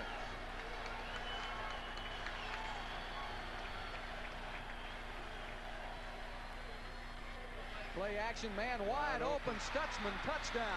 Steve Stutzman, a big tight end who had a 65-yard touchdown pass last week against Texas Tech. And he gets on the board against this week. And boy, is he a good one. 6'4", 225-pounder out of Dangerfield. Nice play by Baylor.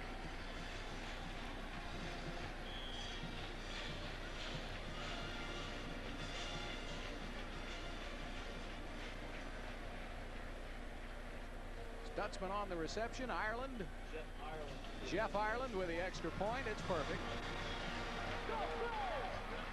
Ireland a perfect 9 for 9 this season for extra points.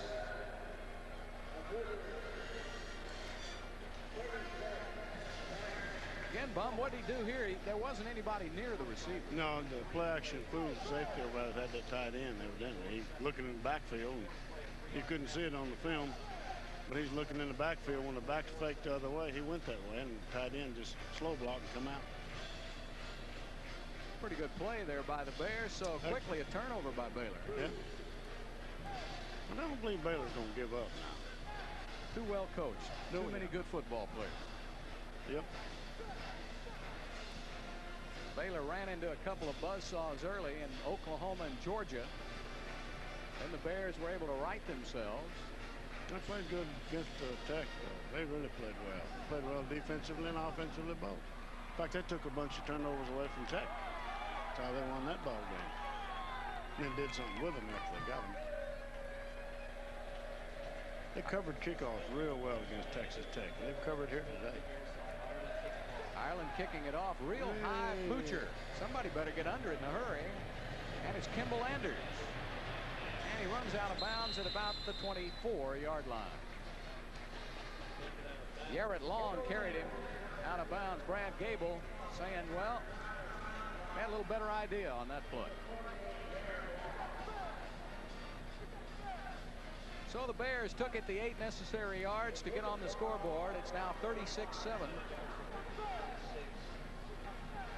And the Baylor defense, much like the Houston defense, created that for the offense with the turnover. That lift, give them a big lift, too, you know.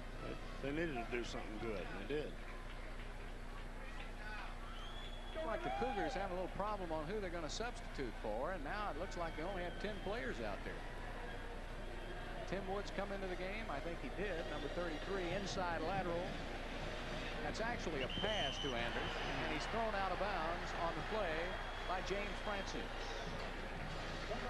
Jack Curtis is one that invented that play.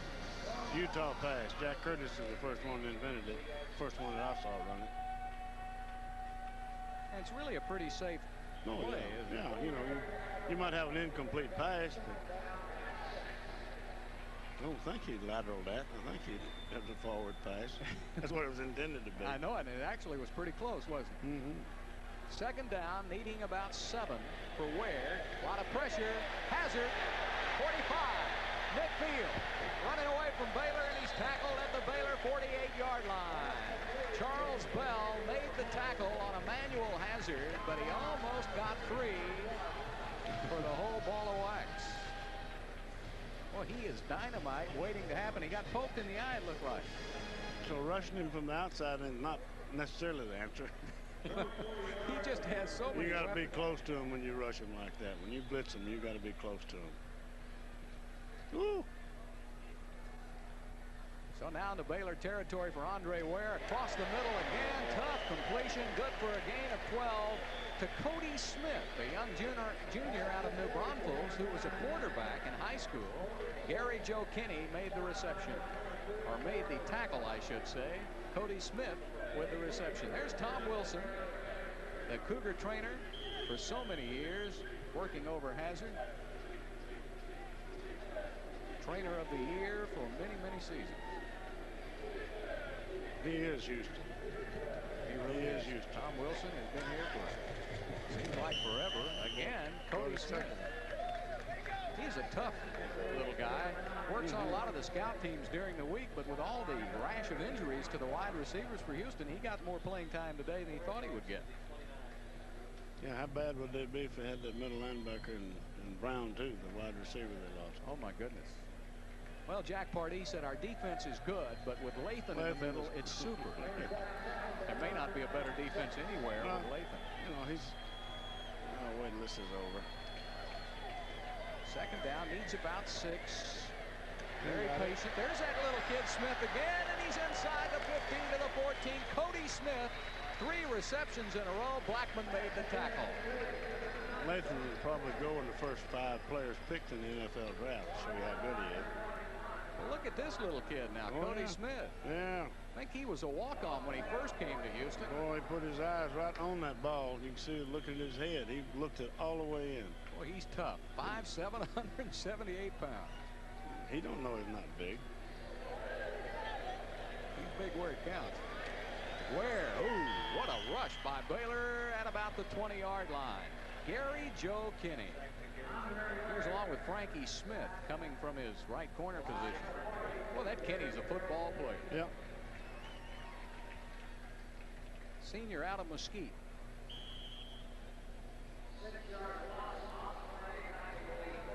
That quarterback, though, does a great job of protecting that football. He don't throw any away. He does not make a mistake there. Ware going to the end zone. He's got Hazard wide open. In fact, it looked like he'd come out early for practice. Oh, man, there wasn't anybody around him, but Ware had a big rush put on him by Baylor, and that forced him to throw early. Couldn't quite get his feet set that time. Ware is now 29 of 47 for 392 yards. Third down. And Houston has to get to the Baylor 4-yard line for a first down. Trip left.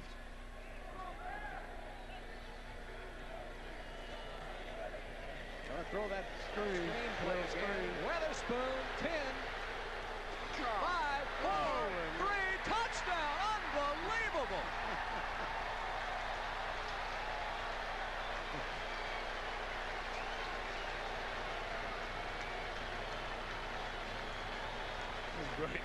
Great play, wasn't it?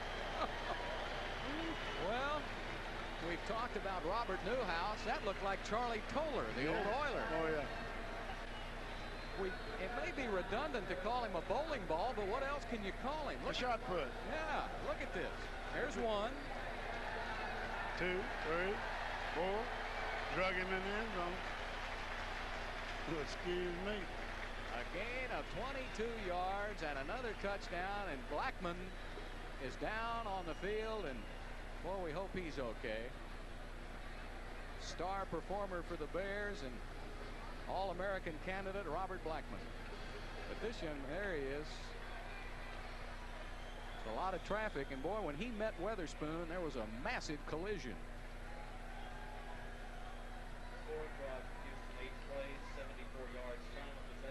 I don't know, Bum. Weatherspoon at 5'7", 215. Where do you grab him?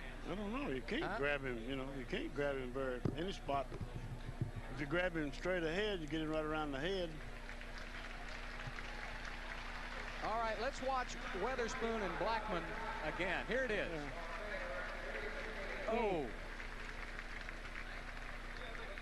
He just bounced right off, kept his feet moving. Got his shoulder down. That's something I want to be sure and point out. Don't tell kids to duck your head, duck your shoulder, not your head. You get your neck broke ducking your head.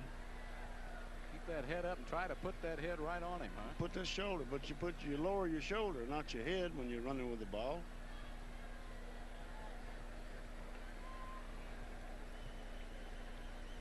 So Roman Anderson again will be kicking.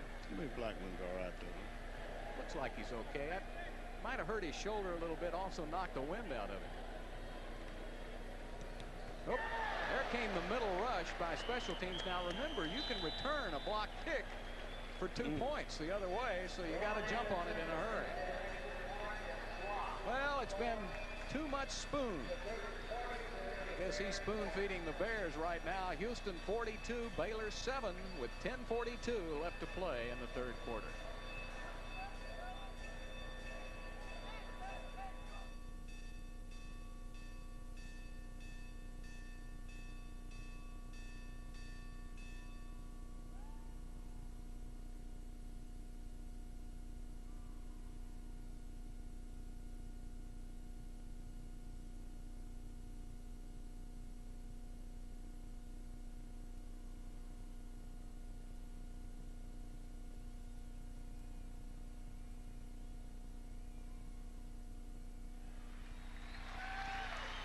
Baylor comes right out, forces a turnover, gets a touchdown, and the Cougars come right back down the field again to score. So it's 42-7. And Chuck Weatherspoon having himself some kind of a day. He has caught 5 passes for 94 yards, and he has rushed the football 4 times for 14 yards. But when you look about all-purpose run, and that's running, catching passes, returning punts, and kickoffs, he does all 4. Yeah. Very seldom find a running back that good that can do all those things. He's really an outstanding player. Roman Anderson will be kicking it off again for Baylor. Trooper Taylor at about the 7-yard line. And again, the special teams of Houston stop him at the 20. Carlos Leon on the tackle for Houston. All right, watch it from ground level here. It gives you an idea of what it would be like to meet this young man. Yeah. Acceleration. He's got the vision. Now he knows he's just got to come right back. Welch couldn't arm tackle him. Good gracious. I just don't know where I'd put the helmet on that guy. 8 plays, 74 yards, and only 222. That's the one thing about that offense for Houston. Gable downfield, tipped up in the air. Almost intercepted by Alton Montgomery. Actually, Cornelius Price got the hand in the face of the Baylor receiver, and Montgomery, I think, wanted to run with it before he got it. Watch Price, number 21 again. Yeah, and it hit Anderson right on the helmet.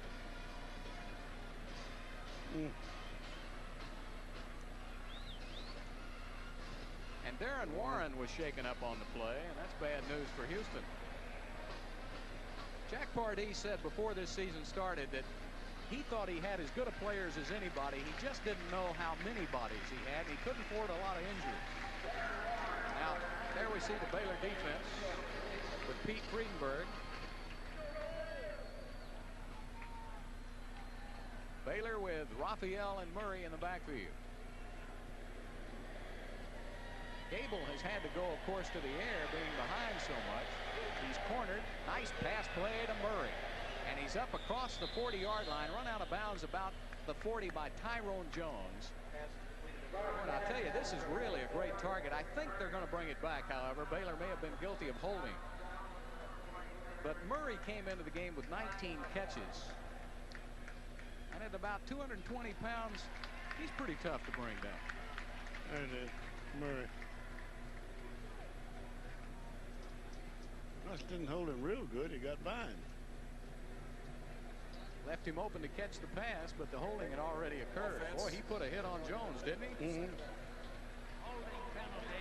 How would you like to see Murray and Weatherspoon in the same backfield? I don't know if I like that.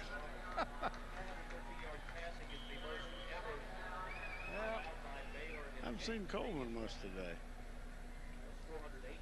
Grant Taft was worried about this game coming in. He said, well, we just don't know how good Houston is. We see the numbers. They look awesome. We'll have to find out.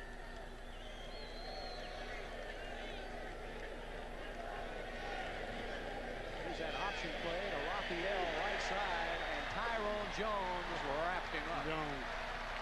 And their strong safety blitz from the other side.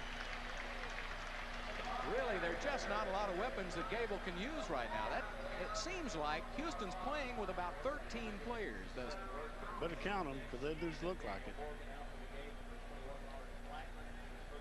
Raphael, the leading rusher for Baylor coming into the game, averaging almost 5 yards per carry. Today, he has rushed 10 times for only 6 yards. Tyrone Jones, one of the honor students also for that Houston Cougar team. Gable now will roll to his left. Oop, look out. Pressure by Houston. He's down at the 4-yard line. First, it was Burnett, Craig Vesey, Trey Hooper. They were all over it. And Gable just had nowhere to go. Listen to the Cougar fans. They appreciate their defense.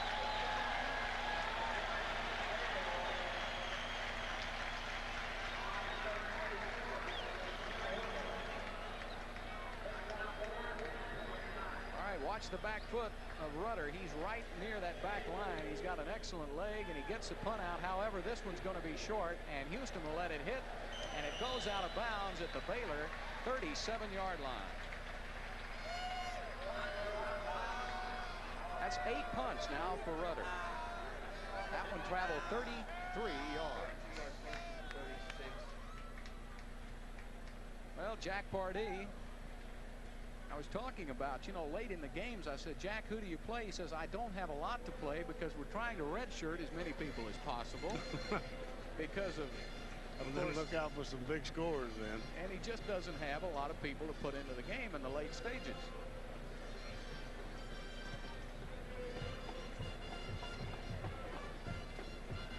Total offensive figures, Houston leading the nation, of course, in total offense. The Cougars came into this game averaging 658 yards a game. Right now, over 400. Cody Smith in motion. There's that pass play inside to Anders, and going to be a holding call, I think, on Houston. James Francis on the tackle. I'll tell you, that Francis, when I did Southwest Conference basketball 2 years ago, he was the starting power forward for the Baylor Bears and one of the leading scorers. And finally, he said, well, I don't think basketball is my sport. So he went to spring football practice the next year, Bum, and went ahead and beefed up about 25 pounds. But he is some kind of good athlete. Oh, yeah.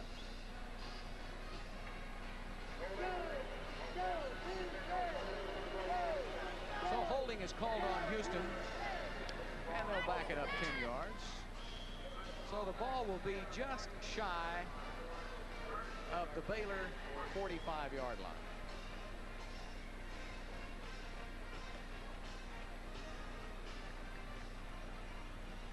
Craig Alexander into the game at the top part of your screen. Cody Smith in motion. Blitz. Baylor going to throw it outside to Hazard. He's got blocking. Look out. 30. He's at the 20. Cuts around. Could go. He's got a blocker. 10, 5. Touchdown, Houston. No flags. Oh, my goodness. What a read by Andre Ware on the blitz by Baylor. What a great job of getting the ball running. 45 yards on the pass and run. Ware to Emmanuel Hazard. Bum, here comes the blitz. Yep, comes from outside, too. Looked like a good block, too, by Mike Holly for Houston. That's pretty good coverage on him. They just slipped the tackle. Now look at this guy. Great job of running. In the open field. Yeah, huh? oh, yeah.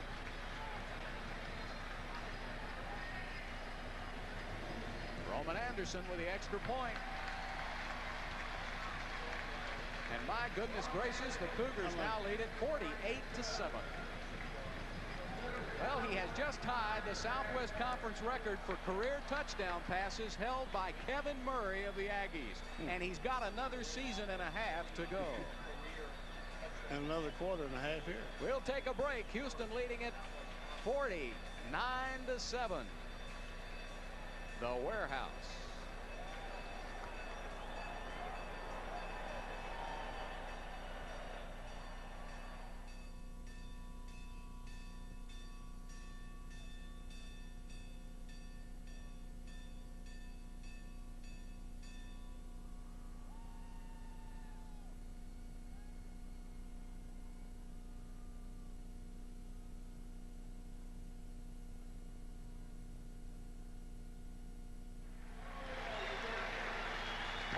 Time at the Warehouse. I guess so. You know, that young man, Andre Ware, as I said, recruited by Bill Yeoman as an option quarterback. In fact, he wanted to go to Texas. He had grown up at Dickinson watching Donnie Little.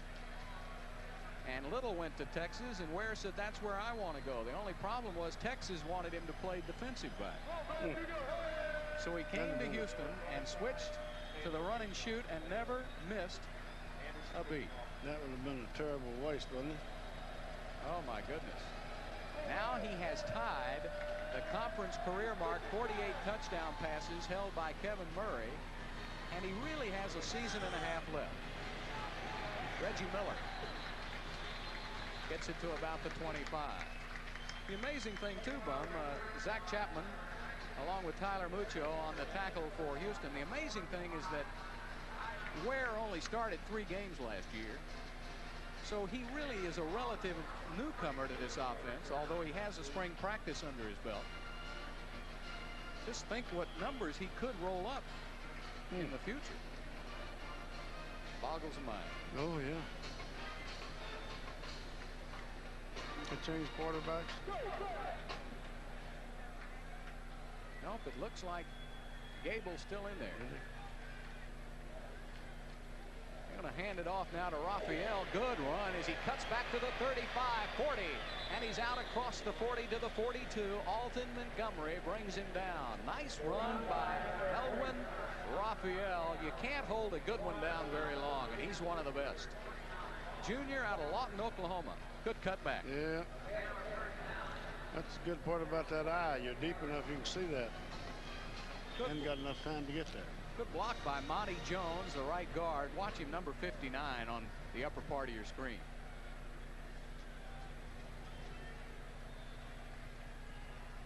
First down and 10, Baylor. Gable, little screen pass out to Raphael. Uh-oh. Well, that didn't fool anybody. Darren Warren apparently is okay. He was the first one over there along with Reggie Burnett. Well, Raphael came into the game averaging, as we told you, about 5 yards a carry at 348 yards on the season. And Grant Taft was worried. He said, you know, you do talk about that Houston offense so much, you forget about the defense. You don't have to tell a coach, though. He knows those things. He knew about that defense. Gable. Oh, intercepted. It is. Believe it.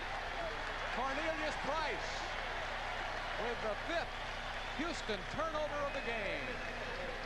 And for Price, his 5th interception on the season.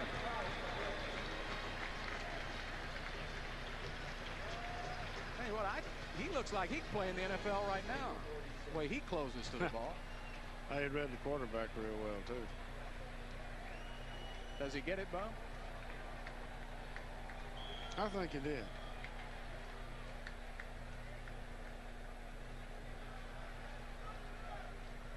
I think he did. What a great job of coverage by Cornelius Price, junior out of Dallas Carter. And the officials evidently think he did. And that's all that counts. Mm-hmm.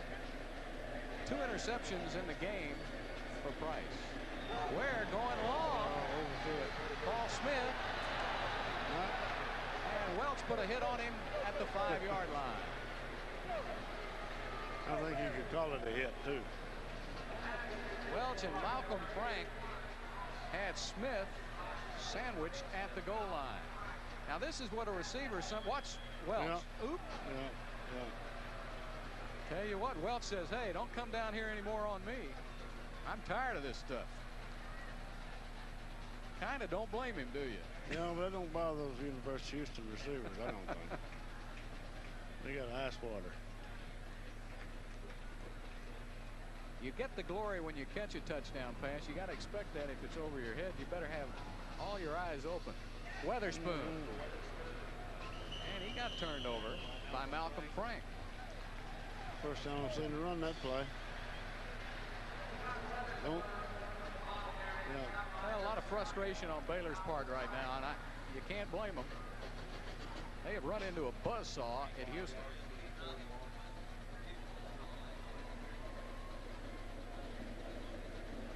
Kids need to work on poise, though. That's something you have to have if you're going to win the big games. You've got to keep your poise. The best thing to do is control it all the time.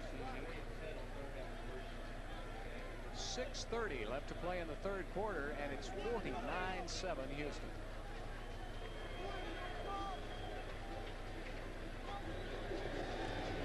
Where? About 56. Hazard wide open. 56. 10, 5, touchdown, Houston.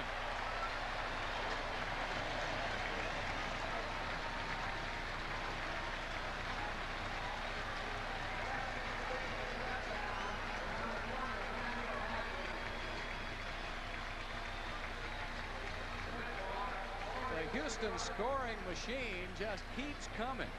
Now watch him there. Bum, the 3 left again. How's he get this wide open here? Evidently the inside man had him and he outran him. The inside man's checked off. They just switched receivers, and that's what's bad about man-to-man. One of them switches and the other one doesn't, and that's what happened. I don't believe you can take college kids and switch defensive people. That's offensive people. 4 touchdowns now. That's the same thing he did a while ago. 4 touchdowns for Hazard. He may be calling home. He called NFL. You can't say that. Oh, okay. He's not calling the NFL. Okay.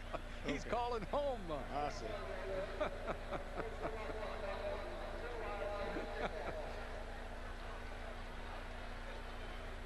Well, you know, Jason Phillips is with the Detroit Lions right now, and of course that's Mouse Davis in the run and shoot.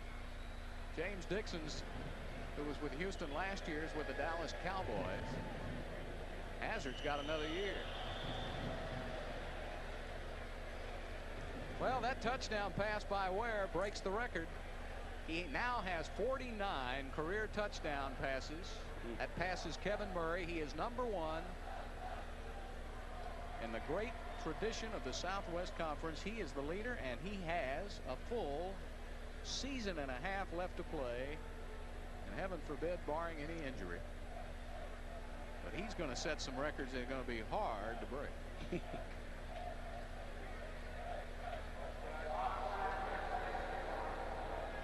What about this offense, Bum? Can you prepare for it in just a short week of work? Well, that's kind of like when the people came out with a wishbone. You know, it was completely different than anything you'd ever seen. And it made it awful hard in 5 days to get your kids to recognize the stuff. And you better recognize this or it's a touchdown. It's like that. They didn't switch. One of them switched, and the other one didn't. Cannot do that. That's just a simple kind of an X pattern. Yeah, but the two defensive people are supposed to switch. When the guy breaks inside, the inside man took him, but the outside man didn't wait for Hazard. He came on with the inside man. He didn't switch.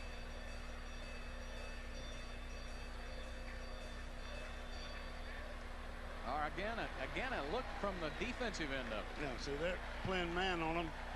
The outside guy didn't switch. The inside guy did. So Hazard, so far in the game, Ware is now 32 of 51 for 480 yards. Hazard has 9 receptions for 173 yards and 4 touchdowns. The leading receiver, I think it's safe to say, will still be the leading receiver after this game. Grant Taft says, what did I run into here? Montana and Rice? Look at that look. I've been there. It's no fun. No, it isn't. No. When you're wondering where'd all them Indians come from. Well, I'll tell you, first time I have seen the Cougars live this season, I'm a believer. This is one of the most awesome attacks, both offensively and defensively, anywhere in football. They really have. They really played well defensively as well as offensively.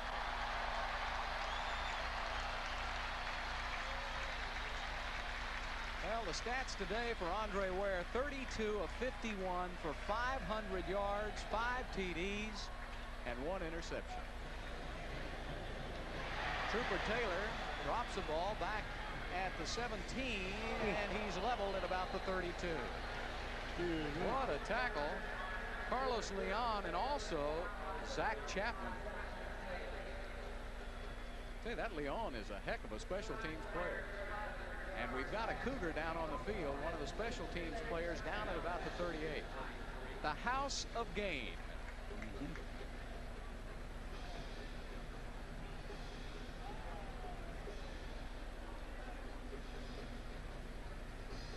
That is Henry Lewis, defensive end out of Atlanta.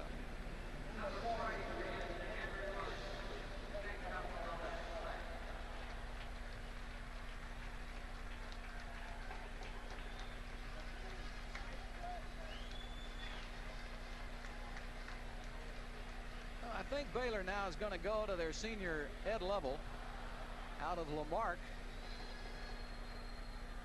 Lovell came in last year to start 3 games for Baylor when Gable was hurt.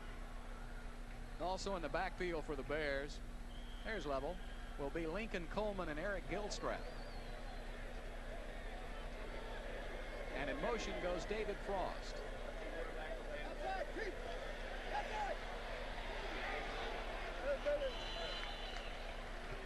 Gilstrap, or Coleman I should say, running it down to Trey Hooper making the tackle at about the 35-yard line of the Bears. Well, let's take a look at the Houston defense. Has allowed under 2 yards per play by Baylor. That is an awesome display. The average per play by the Baylor Bears under 2 yards a snap. And it's outstanding. Level. Rolling right. Ball in the air, intercepted. Houston.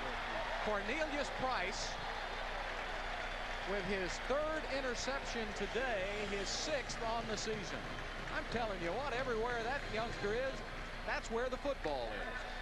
You know, it is an outstanding stat. Then Baylor was averaging 5.3. Yep. Prior to this game, and they played some good football teams. Somebody got a hand on it. I couldn't see exactly who it was. It was a Baylor man. The Baylor man got the hand on it, and Price was right there. Taken out of bounds by Reggie Miller. 7 turnovers now, I think, by Houston in this game. Houston came in number 1 in the nation with 17 turnovers. 6-yard interception return for 42. There it is. 6. 3 interceptions by Cornelius Price alone. That's about the only running play Houston has. I think Jack's trying not to put the ball in the air, but I guess he could turn and just hand it to his running back. He does have that dive play. That in the draw. Yeah, or a draw play. But when you pass almost every down, pretty hard not to do it. Going to be holding on Houston.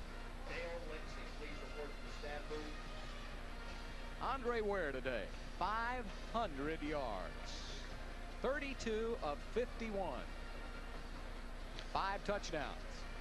Might ought to refuse the penalty. Now you're going to force him to throw it.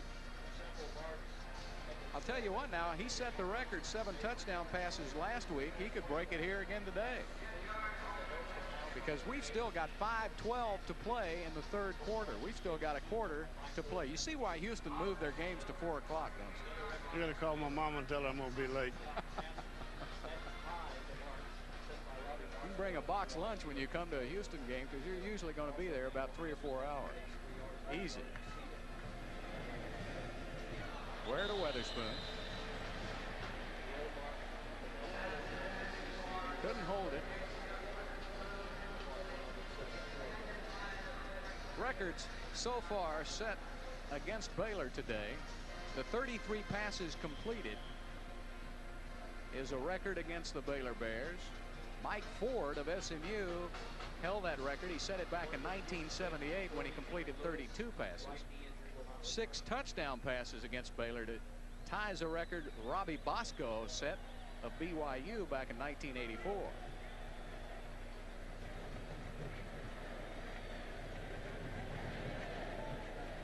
Where on the screenplay? Weatherspoon with lots of running room. Oh, he hurdles a man at the 40, changes direction. He's still on his feet. And he's at the 33-yard line. He didn't know he was supposed to go down, did he? I don't think he knows he's supposed to be tackled, and the crowd is yelling, "Spoon." Well, watch these moves. Mm-hmm.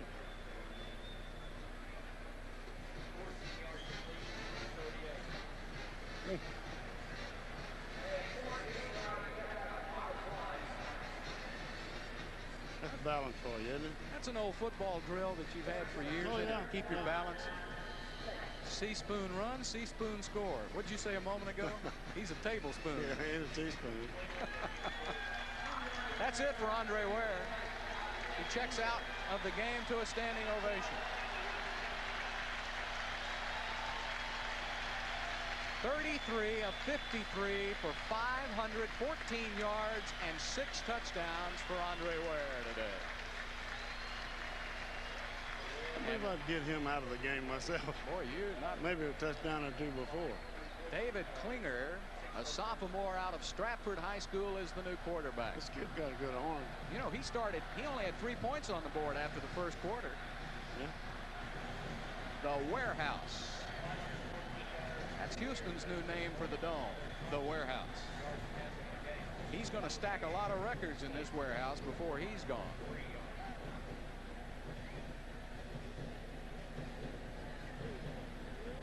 So it'll be Klinger at the controls.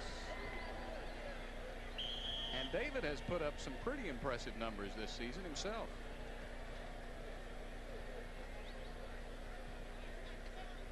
There's what he has done so far this year. Hey, that's not bad. No, it isn't. He got a good arm. Good arm. Gonna run the option to Weatherspoon, and he's down at the 31, and he might have the first down. Malcolm Frank and Weatherspoon had a large collision at the 31-yard line. Hey, I'd almost get him out of the game too.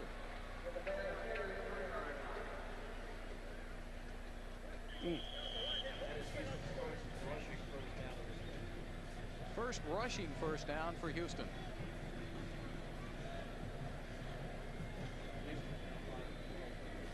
First down, Houston. Ball at the Baylor 31-yard line. Klinger will throw back to the other side to Hazard, and he's tackled just inside the 30. Nice play by Frankie Smith. And there's another flag, believe it or not. Oh, I believe it. Back at the 20-yard line. Pass defense, I guess.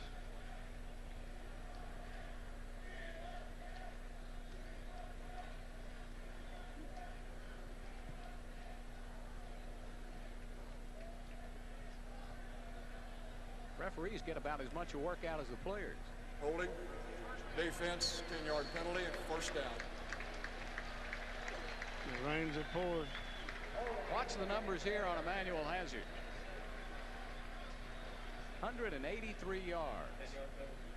He was recruited by BYU and a lot of the Pac-10 schools on the West Coast, but he came down for a visit last year to Houston, and he said he got along very well with Andre Ware. I can certainly see why, because he and Ware now have combined so far this year for some huge numbers.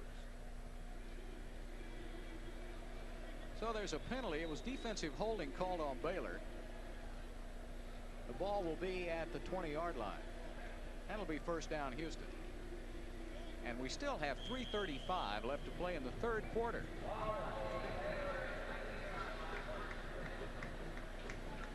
You know, if you were Baylor, I'd like to find that clock operator and find a way to short circuit that clock so you could get out of here. David Klinger throws it back to Hazard. And Baylor did a good job of closing it down. Gary Hayes, the backup middle linebacker, a senior out of Klein High School here in Houston. In fact, Hayes went to school with Mike Holly, Byron Forsythe, and Joey Baines, the offensive lineman for Houston. They all went to Klein at the same time. I bet Klein won then. They won a lot of games. I bet they did. Tell you what, we met those youngsters before the game. That Baines and Forsythe, they're huge, aren't they? Forsythe about 270, Baines about 281. Across the middle, and he was throwing it for Cody Smith, but Smith never turned around. Mike Welch was right with him. Now see what this does late in the game. You've got your reserves in the game, but every incomplete pass stops the clock. So with 2:28 to play, games go on forever. Do you want a cup of coffee? I don't really. I don't. Oh, you know. Oh, Bill. So I caught you nodding over there. I want you to stay up with me. I'd be a lot better off if I could see those numbers out there. Now think about if this game would have started at 7:30, Coach. Uh-oh. And people are seeing it on a delay tonight on HSE. So right now it's past midnight. Yes.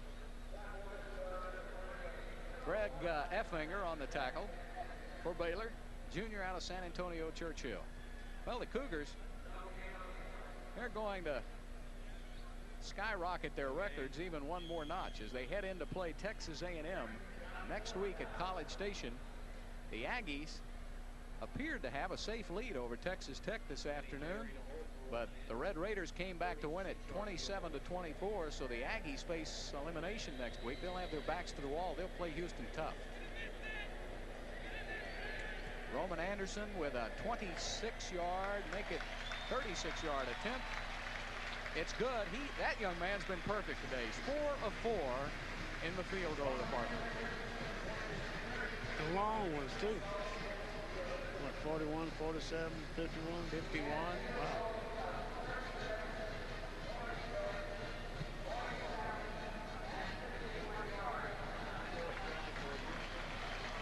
So it's now 59-7.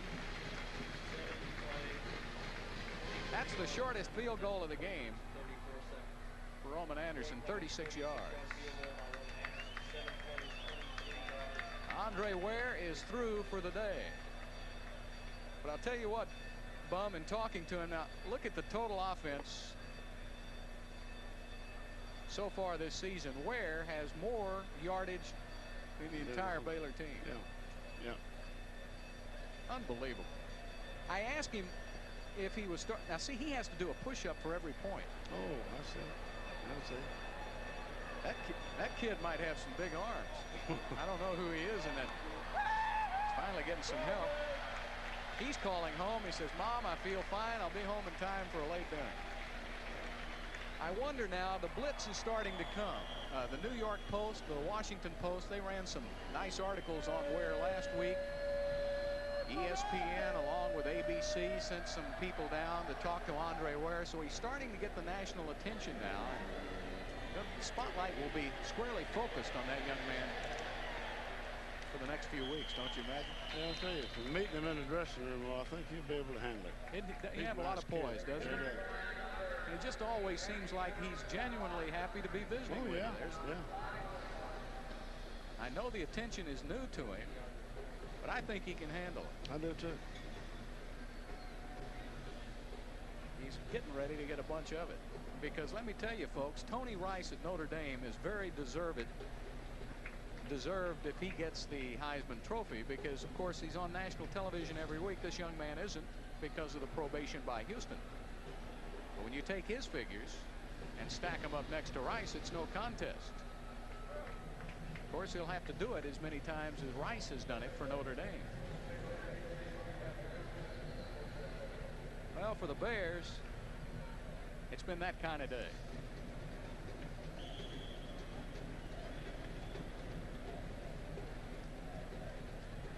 And Grant knows he's got another quarter. Ed Lovell, the quarterback. Baylor back on the 6-yard line. And a handoff to Eric Gilstrap, his first carry of the game. The 6-foot, 227-pounder out of Lake Highlands. Robert McDade, the backup left end, made the tackle for Houston.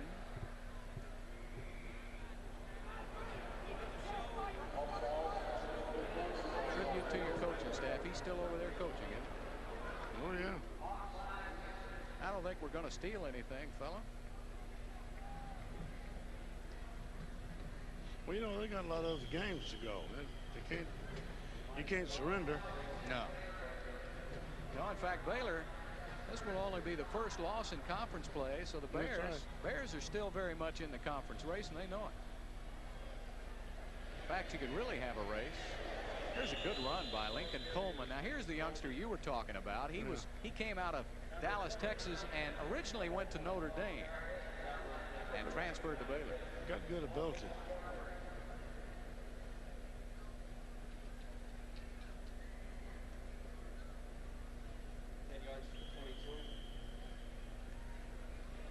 So a 10-yard gain to the 22-yard line. 1st and 10 for Baylor.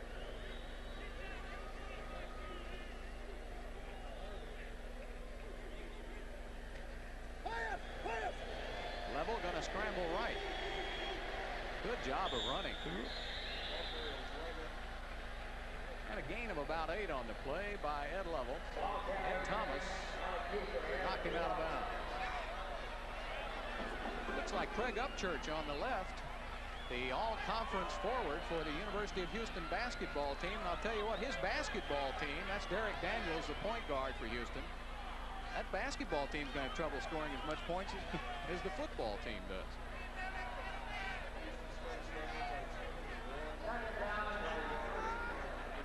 That's Richard and Upchurch and Daniels.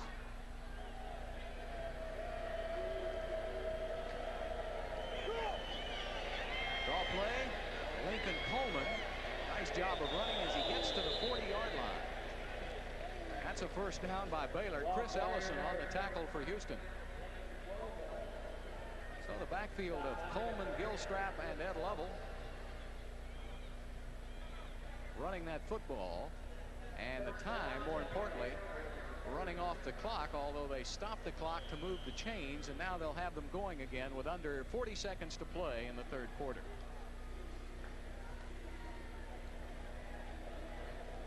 This game now is just over 3 hours old, and we still have a quarter to play. Reggie Miller in motion. Craig Bissey on the rush. And the only player down there close to it was Cedric Callaway. It was intended for Greg Anderson.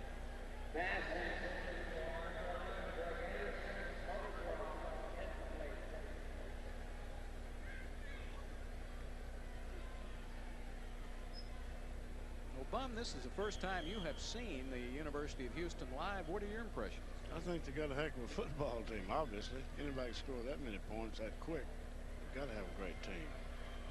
And they score so quickly sometimes that defense spends a lot of time on the field. Yet it has done a pretty good job. And again, an offsides penalty by Houston. Tyrone Jones made the tackle. Whenever you got a great offensive team and a great defensive team too, though, you're usually going to win lots of ball games. And it looked like they're right in that spot. They got both sides of the ball and got great special teams. I don't see a weakness.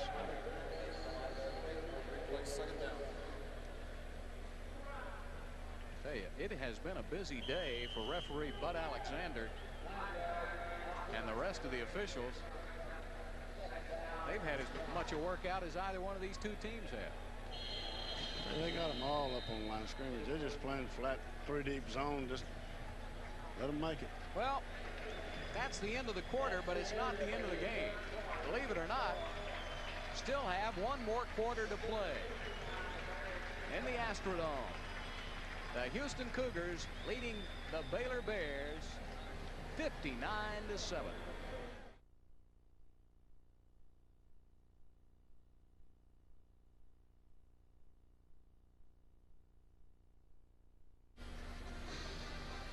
Well, we still have 15 minutes left to play in this game. One more quarter.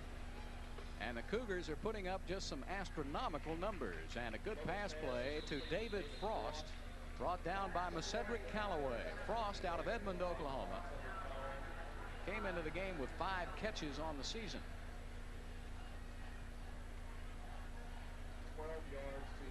Cougars setting some more records today, especially for Andre Ware, now becoming the all-time leading passer for touchdown passes in a career in the Southwest Conference, going by Kevin Murray.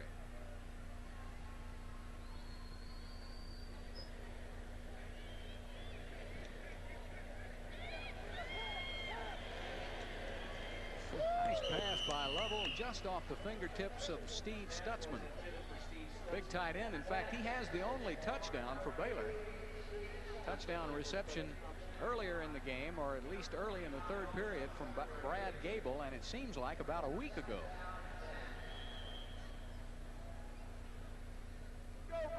In setting up the scenario as far as Baylor is concerned now, the Bears will go to 2-3 on the season, but only 1-1 in Southwest Conference play. So Baylor's still very much in it because Houston has to go to College Station to play A&M next week.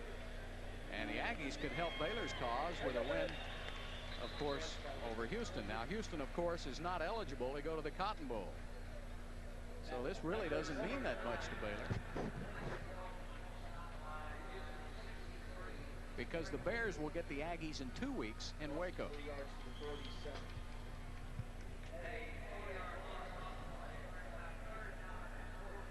It'll be 3rd down and 14 now for Baylor. 14 minutes left to play in this game. It's been all Houston. Believe it or not, at the end of the first quarter, it was only 3-0 Cougars. Then the Cougars exploded for 33 points in the second period, and it was off to the races.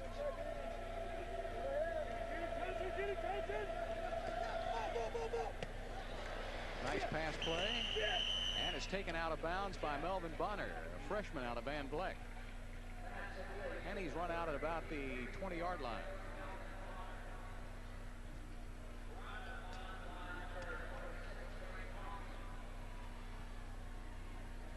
Level's throwing the ball pretty good, Bob. That was a good pass. The other one, a little overthrown, the one before. Ball is on Houston's 22-yard line. Level going to change the play at the line of scrimmage.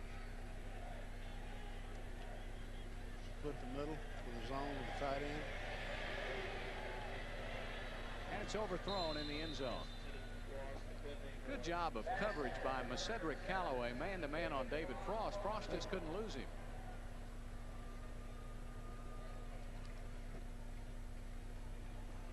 Chuck Weatherspoon. Dad's up there. They recognized the two deep zone in and tried to split it with a tight end. Went double corner and split the middle with a tight end, but the linebacker chased him and covered it. Be second down, still 10 for Baylor.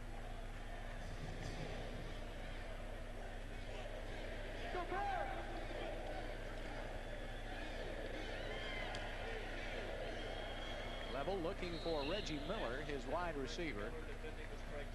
Craig Thompson, number 26, was the defender, a senior out of Worthing High School in Houston.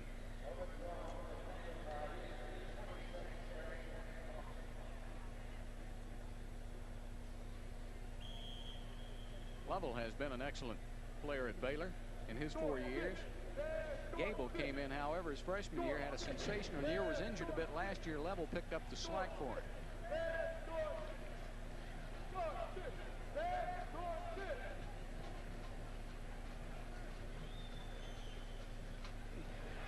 And Hooper almost got him. Flag on the play, and Lovell, oh no, he falls down. It looked like he may have twisted his knee. In terrible pain, laying on about the 35-yard line. He turned to throw the opposite way, and the right knee just gave way on it. The knee with the brace on it, of course, is the one that gave way. Oh, I hate to see this. Now he's going to try to plant and throw back the other way, and it just gives on it.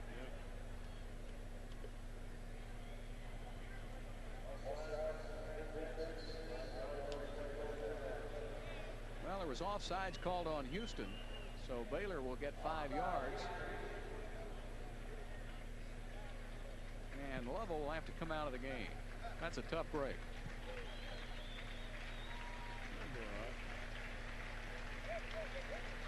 Sometimes a cartilage will do that. Can just sting you real hard, and then you get up and walk around on it a little, and it'll ease up a little. You had a quarterback that played with a tremendous amount of pain. Talking about Dan Pastorini. Oh, yeah. Played hurt. Played hurt. Anytime. Anytime. Had some of his best games. He was more dangerous, I think.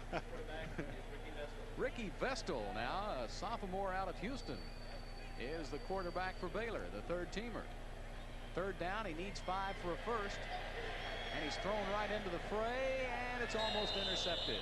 Going high was Alton Montgomery to try to get it. And it'll bring up 4th down for the Baylor Bears. This defensive backfield, Montgomery and Ellison, Cedric Callaway, Cornelius Price, they're not all in the game right now, but as a unit, they operate as well as any in the country. Montgomery has 1 interception on the season. Price has 6. Jeff Ireland with a 34-yard attempt, and it's good. I'm glad to see him do that. I'm glad to see him go for a field goal, because that's what you should do. You should practice what you're going to have to do in a regular game rather than playing like the game's over here and you're not going to catch up anyhow.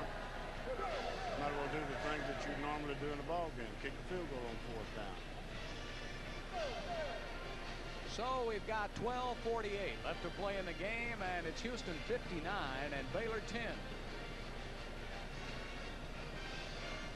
Actually, Baylor had won the last 3 games played in the Astrodome between these two teams, and in fact Houston had not won a home opener in Southwest Conference play since defeating the Aggies in '84. I'll tell you, there's quite a man right there, Grant Teaff. One whale of a football coach. He's done a heck of a job at Baylor. It's a little tougher to recruit up there than it is Texas University. Don't have anything to do with Baylor not being as good. It's just harder to recruit. It's easier to recruit at the University of Texas. You know, the amazing thing, when Grant came to Baylor in 1972, I think the Bears were something like 3-28. He's had a lot of opportunities to leave, but he likes it there. Well, I think he loves the school and vice versa. Kimball Anders. No, you're too late now. Got to bring it out. He stepped across, didn't he, Bum? Yeah. Excuse me. I didn't mean King's X. So he got down to about the 10. Alton Montgomery, the strong safety for Houston out of Griffin, Georgia, a senior. He's going to be on a lot of all-conference teams. So is his left corner, Cornelius Price, you see in the picture. Ellison may be one of the best free safeties around. He came into the game with 2 interceptions. And Cedric McCalloway with 2 interceptions.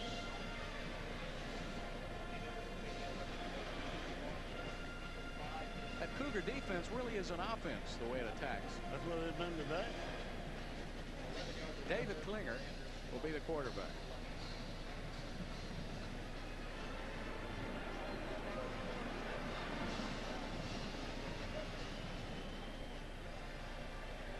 That's their running game. That's Good job, Boone.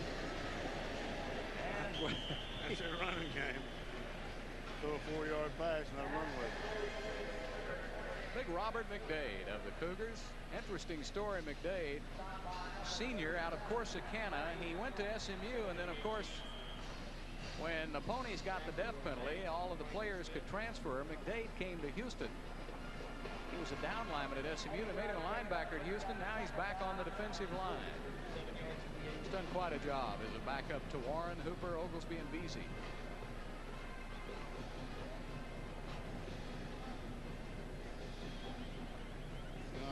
Time's going to catch him. No, it doesn't either. Weatherspoon bounces off. Bounces off. And he's across the 30 to the 32. Mike Welch made the tackle. Weatherspoon now, that was his 8th carry for 42 yards on the ground. And almost 100 receiving. 115. 150. That's almost 100. It is. Brian Williams on the outside. Nobody picked him up. And Williams goes down into Baylor territory at the 40-yard line.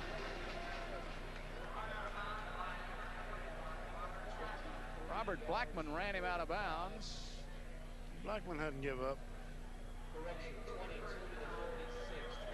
22-yard pass and run play by Houston. That moves the chains. 11:38 left to play in the 4th quarter.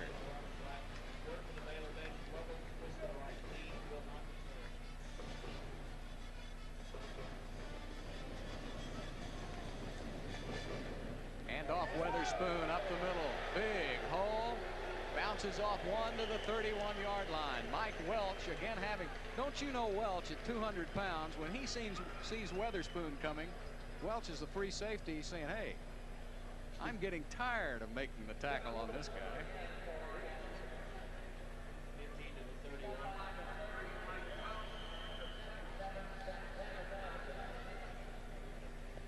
Again, there's the front line for Houston with a gaping hole in that Baylor defensive line. Kimball Anders with the ball down to the 25-yard line. Quarterback has got a good arm. Frankie Smith. Zip on that.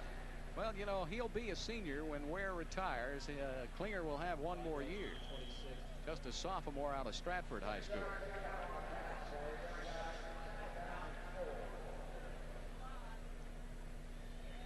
Second down and 4 for the Cougars. 10:50 and counting.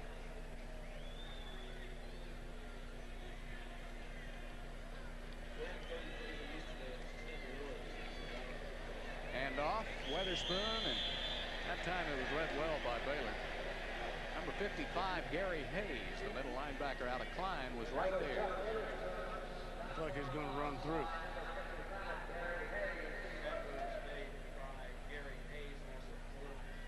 Loss of 4, and it'll be 3rd down, and Houston will need 10 for a first.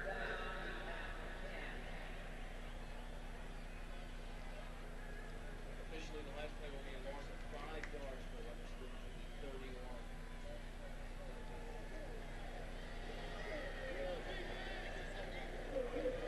Clock running down on Klinger in Houston. Big rush by Baylor. Klinger gets away and overthrows Kimball Anders at about the 20. And it'll bring up 4th down. Klinger so far is 4 of 6 for 34 yards. So bring on Roman Anderson. He's a perfect 4 for 4, and he'll try to make it 5 for 5. He has a 51-yarder. This will be 48. 48 yards. Now, he kicks it awfully low. If they get any kind of middle rush, they should block it. And they did. James Francis was the man who got up there. And a block is thrown. Baylor gets on the ball at the 5.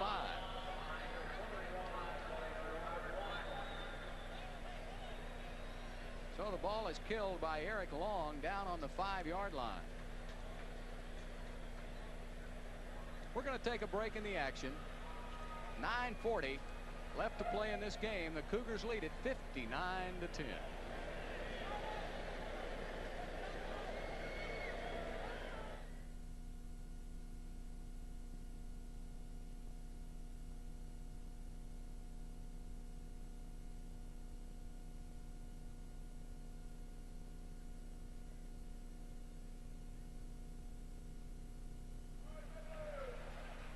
So the Baylor Bears will be back on their own 5-yard line.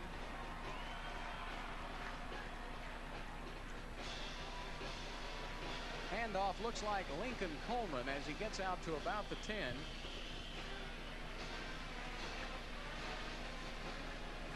And that's Ricky Vestal, the quarterback for Baylor. Vestal, a 6'3" sophomore out of Houston. Coming out of the game, Robert McDade and Darren Warren for Houston.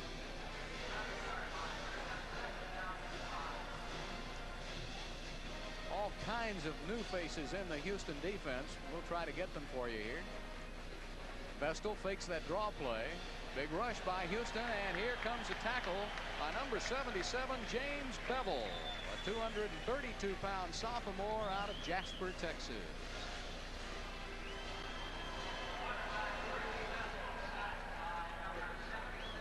Good coverage for Houston.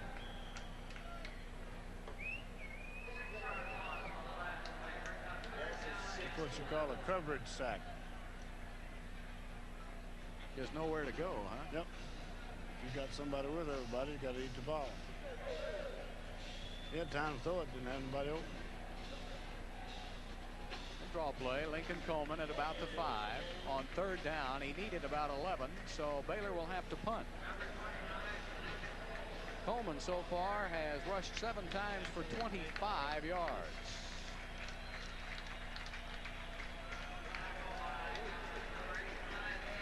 Ed Thomas made the tackle for Houston, a senior out of New Orleans. He was a tight end when Jack Pardee came here, and of course when they did away with the tight ends, Thomas had to look for a job, so he said, make me a linebacker, coach. And to find him a spot. Yeah.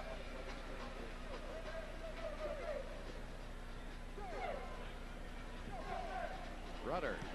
Big rush by Houston. Nice kick. A good punter. Weatherspoon all by his lonesome with a fair catch at midfield.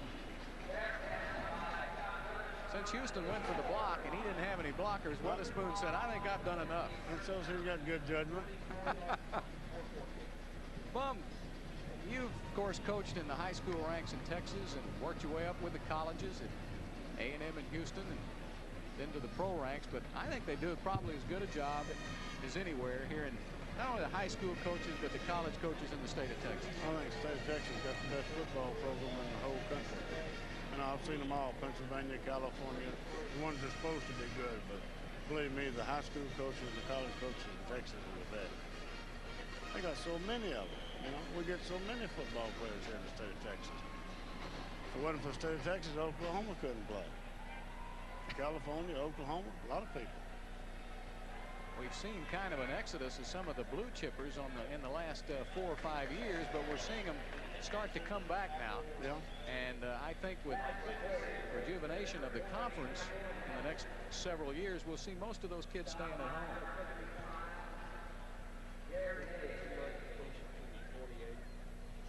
The conference probably has the best bunch of head coaches now that it's had in a long time. At least the feeling among the coaches is a good one. They got some parity.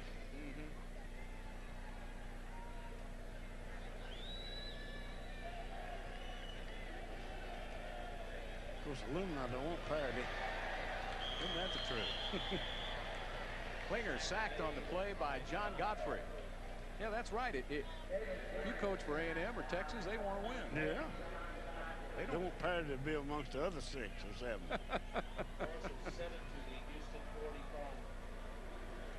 Good rush. There's Good Klinger. speed rush, yeah.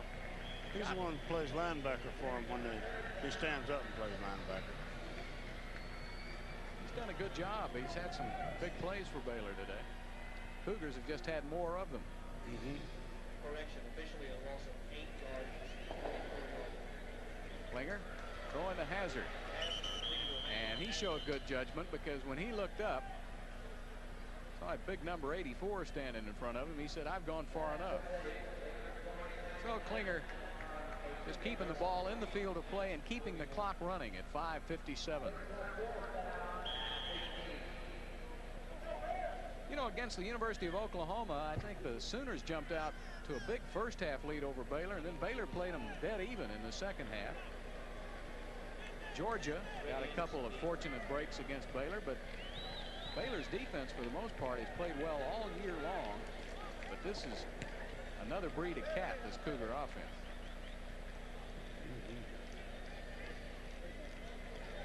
And it gets a Houston bounce. Yeah, inside the 30. Simon Rodriguez has punted as much today as he has all season coming into this game. That was a 31-yarder, so he has punts of 52, 39, 35, 45, and 31. He's even for the year, isn't he? Yeah. 5 in this one and 5 for the other 3 games. Couldn't believe it. I read the stats. Yeah, he doesn't get to punt much, does he? No, he don't have any practice. No game practice. No game experience.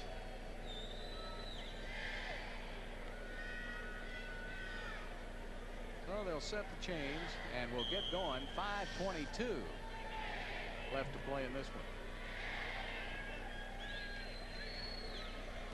Vestal going long. Oh, he had a receiver. That was Melvin Bonner, the big freshman out of Van Vleck.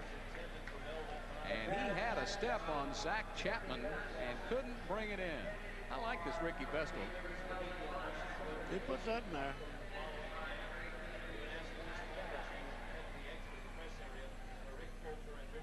Yep. Should have had that ball. Had him right there. Yep. Vestal out of Cypress Creek. Backed up Brad Gable last season. Completed 17 of 33 passes last year for over 200 yards in the brief amount of time. Here's going to be a reverse. And Reggie Miller get wide. Oh, he got a block, didn't he? And Miller knocked out of bounds. Oh, somebody laid a block over there and may have been that big offensive lineman. Terry Gray was the young man. Let's see now the block at the top. Let's see, there's Gray. Boy, he just took somebody out and he's down on the field. Yeah, but the guy that did the blocking is the one that's down.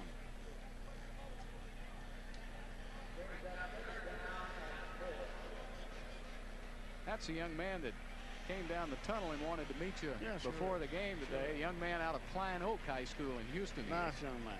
Terry Gray, 6'2", 285-pound starting left tackle for Baylor. You know, that's what happens late in some of these games. You see a lot of injuries because fatigue. Play gets fatigue too. play gets a little sloppy. You're playing with people you haven't been playing with. You're not as well coordinated with.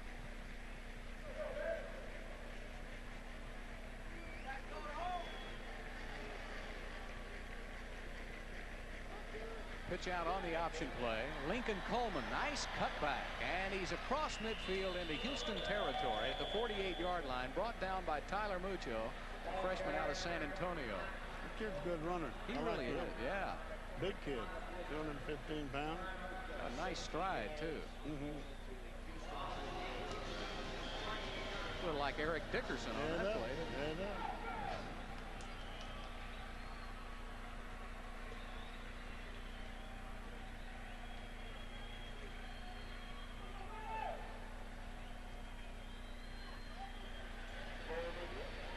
Coleman tackled this time in the backfield. Good pursuit by Houston.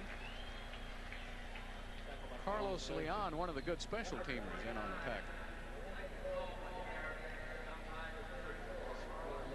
So it looks like the Cougars now will be 1-0 in conference play, but that really doesn't make any difference to Baylor, or Tech, or A&M, because U of H can't go to the Cotton Bowl. Right. Whoever comes in second is going to go. That's right. So there's still a lot of battles to be won on the gridirons in the next few weeks. Texas playing Rice tonight. So Texas could be undefeated, having played SMU and Rice. Vestor was being chased out of bounds by Eric Blunt and Carlos Leon. Eric Blunt chasing him out of bounds along with Leon. Ricky threw for over 1,200 yards at Cypress Creek in his senior year, 17 touchdowns. And that Cypress Creek team finished 8-1-1. Won 16-5A championship. And he was rated very highly by the Houston Chronicle, Austin American Statesman, one of the real recruited quarterbacks. Defense holding called on Houston.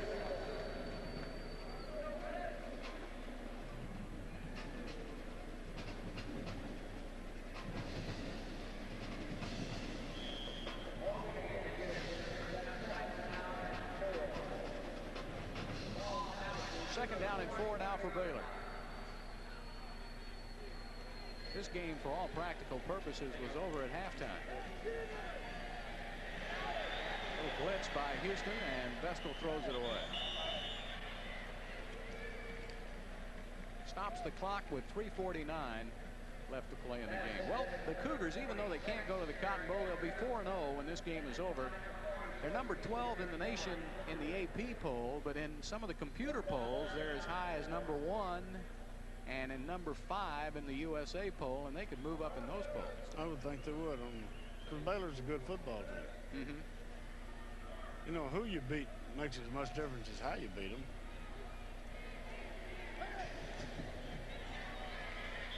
When they asked Jack Pardee, said, "Are you think you're number 1?" He said, "Well, I don't know whether we're number 1, but I don't know who's better."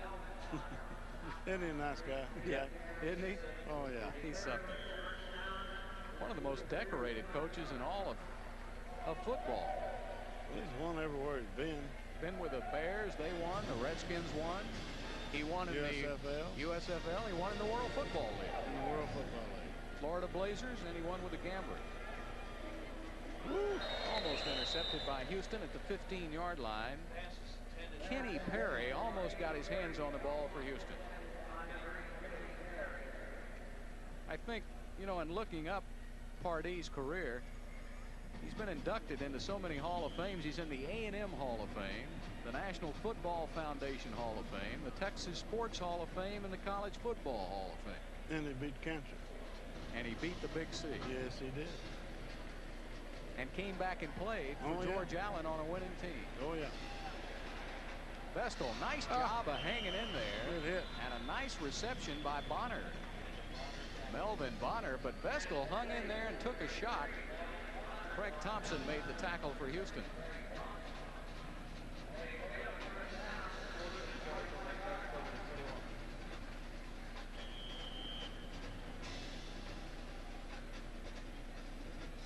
You know, Bill Yeoman did such an excellent job for years here with his veer offense with Houston. I think that how fortunate the Cougars were to land Jack Pardee at this time for the Cougars. It's really put together a heck of a staff. Vestal, nice shot across the middle and a lot of contact at the 10. You bet there was. Kenny Perry along with Carlos Leon. That Leon is a hitter. And it's been a long day for Reggie Miller. You know, there's not a lot of meat on that 5'9" frame. He only weighs 167 pounds. He's taken some shots today, hasn't he? Yeah. Ooh. 2:49 left to play. The Cougars put this one away in the second quarter with 33 points to take a 36-0 lead at halftime. Showing everybody why. Considered one of the top teams in the nation. There's an interception.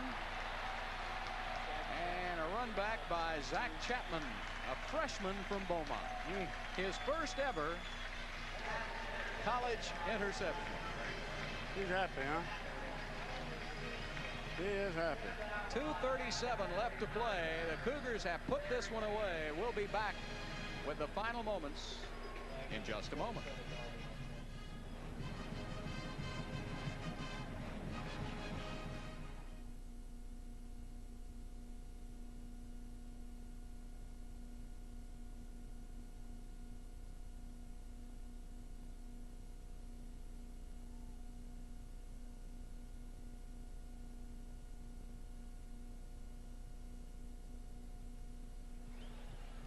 Take a look at the Budweiser scoreboard. A score I gave you earlier. Texas Tech by 3 over A&M, 27-24. Notre Dame continues to roll. Got by Stanford, 27-17.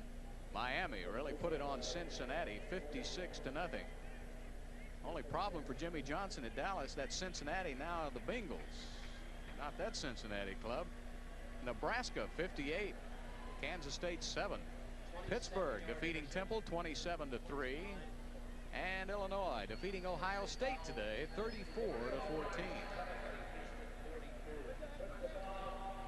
By the way, that Zach Chapman youngster, as we take a look at David Klinger, the backup quarterback for Houston, Chapman came out of Beaumont as one of the highly recruited wide receivers in the state. Along with Jamie Mouton, a freshman out of Houston Lee, they both asked to be put on defense so they could see some playing time. And Jack Pardee says he may keep them there. They're so talented. Cody Smith made the reception. James Francis on the tackle. Boy, there's a good one.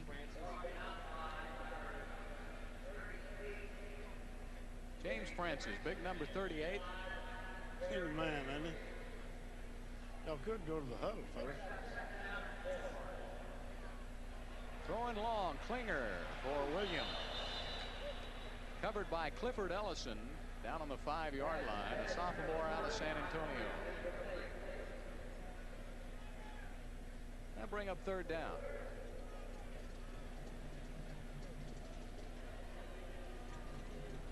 There's Bevel and Jason Davis. A couple of the backup defensive players you don't get a chance to see very often because they play behind Warren, Hooper, Oglesby, and Vesey. Getting a lot of playing time here in the second half tonight. Well, unfortunately, that pass incompletion stopped the clock. Klinger across the middle. Nice coverage by Baylor. Whoop, early. Here comes a flag. Hit him a little early. Continued for Emmanuel Hazard. Frankie Smith came in a little early. I'm really impressed with their defensive line. All good defensive football teams have good defensive linemen, or they don't have good defensive football teams.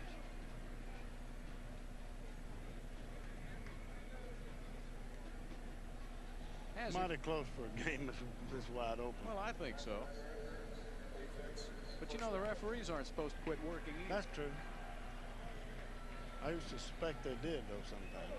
I think his batteries are about to wear out on that speaker. Well, we're down to the, they don't have the 2-minute warning, but we got it today.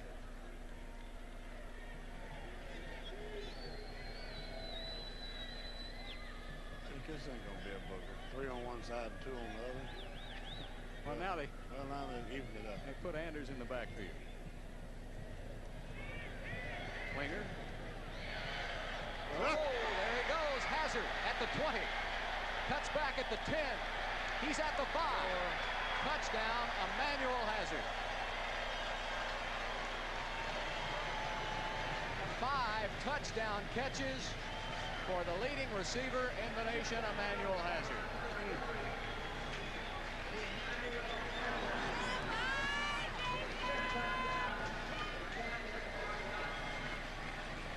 He now has 13 receptions for 218 yards. And that man has a migraine headache. Grant Taft. Well, Klinger showed a lot of poise, didn't he, Bob? Yes, sir. Didn't get rattled. This is a great run, isn't it? Cutting back here is a great run. Look at him go. Unbelievable. What a day for Emmanuel Hazard. The extra point is good by Roman Anderson. And this is almost a basketball score for Houston. How does he get out of this trap here? I don't know. He just get down the ground. Caught himself, good balance with one hand. Bump, I don't think he's as quick maybe as Billy Johnson, but he's got a lot of those little cute moves, doesn't he? Huh? Yeah. I don't know, he might be. You know, he's moving around real good out there. Billy was that way. He'd make you think he wasn't going to get loose, and then all of a sudden he's 5 yards ahead of you. Well, that's a new record for touchdown receptions in a game, 5. Now, if he's calling the press box, they ought to tell him to sit down and wait till next week. It's hard to score 5 touchdowns on your whole team. Well, just one guy get 5 touchdowns. Or if you're even in just a scrimmage. Against yourself. That's a new Southwest Conference record for Emmanuel Hazard. 5 touchdown passes in a game, 218 yards. And the machine, the offensive machine of Houston just keeps rolling along. The numbers that Houston keeps putting up on the board, just astronomical. I've never seen anything like it. I haven't either. I'd heard a lot about it, but I didn't know it was going to be this awesome. And folks, this Baylor is a heck of a football. Yeah, that's what surprises me. I saw him play great defense last week.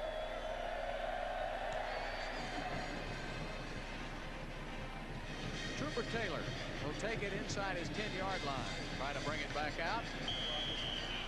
Looks like there may be a clip, but Ted Pardee was right there. He's a demon on special teams, number 32. Well, they've even got some championship caliber players in the stands, don't they, here at Houston?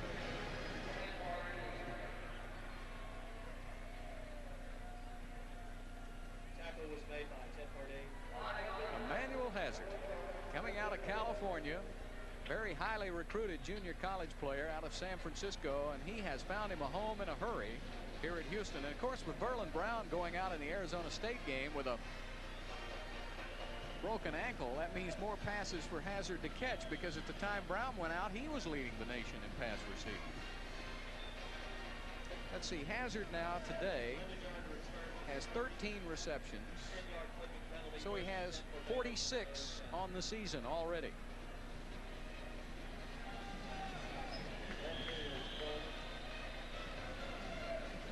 And the Cougars have played only 4 games. 46 receptions in 4 games. In 4 games, 46 receptions. Let's get his yardage and touchdown. Total offense in the game, 614 yards. Now remember, Houston came in averaging 658 yards a game, so the Cougars are just about at it.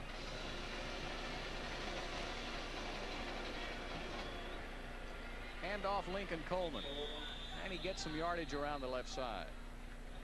Tackle was made by Zach Chapman. So right now, through 4 games, 46 catches for 669 yards for Emmanuel Hazard. They're not even halfway through with the season yet. Well, he's going to have over 1,000 yards before we get halfway through the season. I know it. Just incredible, the numbers. And of course, let's also give credit to the young quarterback, David Klinger, who already in this game. See Coleman running with it. Good job by Coleman. Good effort. Klinger 8 for 11 for 75 yards and a touchdown. Well, that stopped the clock. We have 38 seconds left, if you can believe it, and the game is now 3 hours and 45 minutes long. I like to see that kid struggle like he does to make more yards. Coleman, yeah. I like to see a football player don't give up. No quit in this Baylor team. You can bet on that. Nope.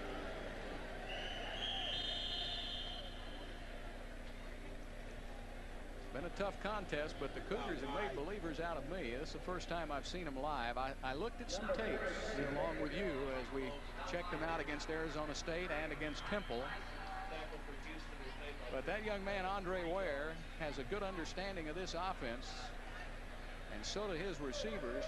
And, brother, they are tough to stop. So here we are now, down to the final 5 seconds. And a flag has been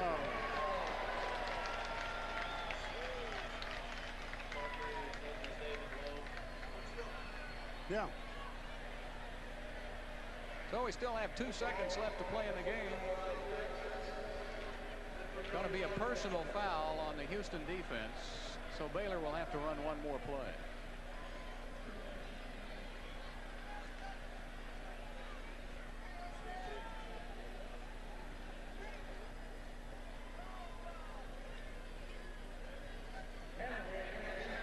Andre Ware today, 33 for 53, 514 yards, and 6 touchdown passes. And that's the end of the football game. The Houston Cougars have now gone to 4-0 on the season. Baylor 2-3. Baylor now 1-1 in the Southwest Conference. Houston 1-0. And Grant Taft congratulating young Andre Ware. Gentleman, isn't he?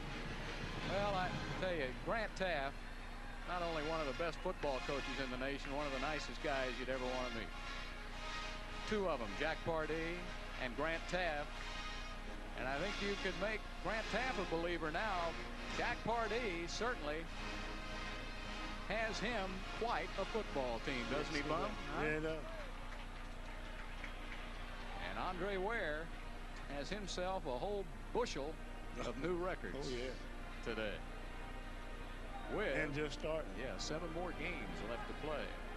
Well, they play the Houston alma mater, and Jack Pardee has to be proud of his team. 4-0 final score from the Dome. The Cougars 66 and Baylor 10. We'll be back with some final comments in just a moment.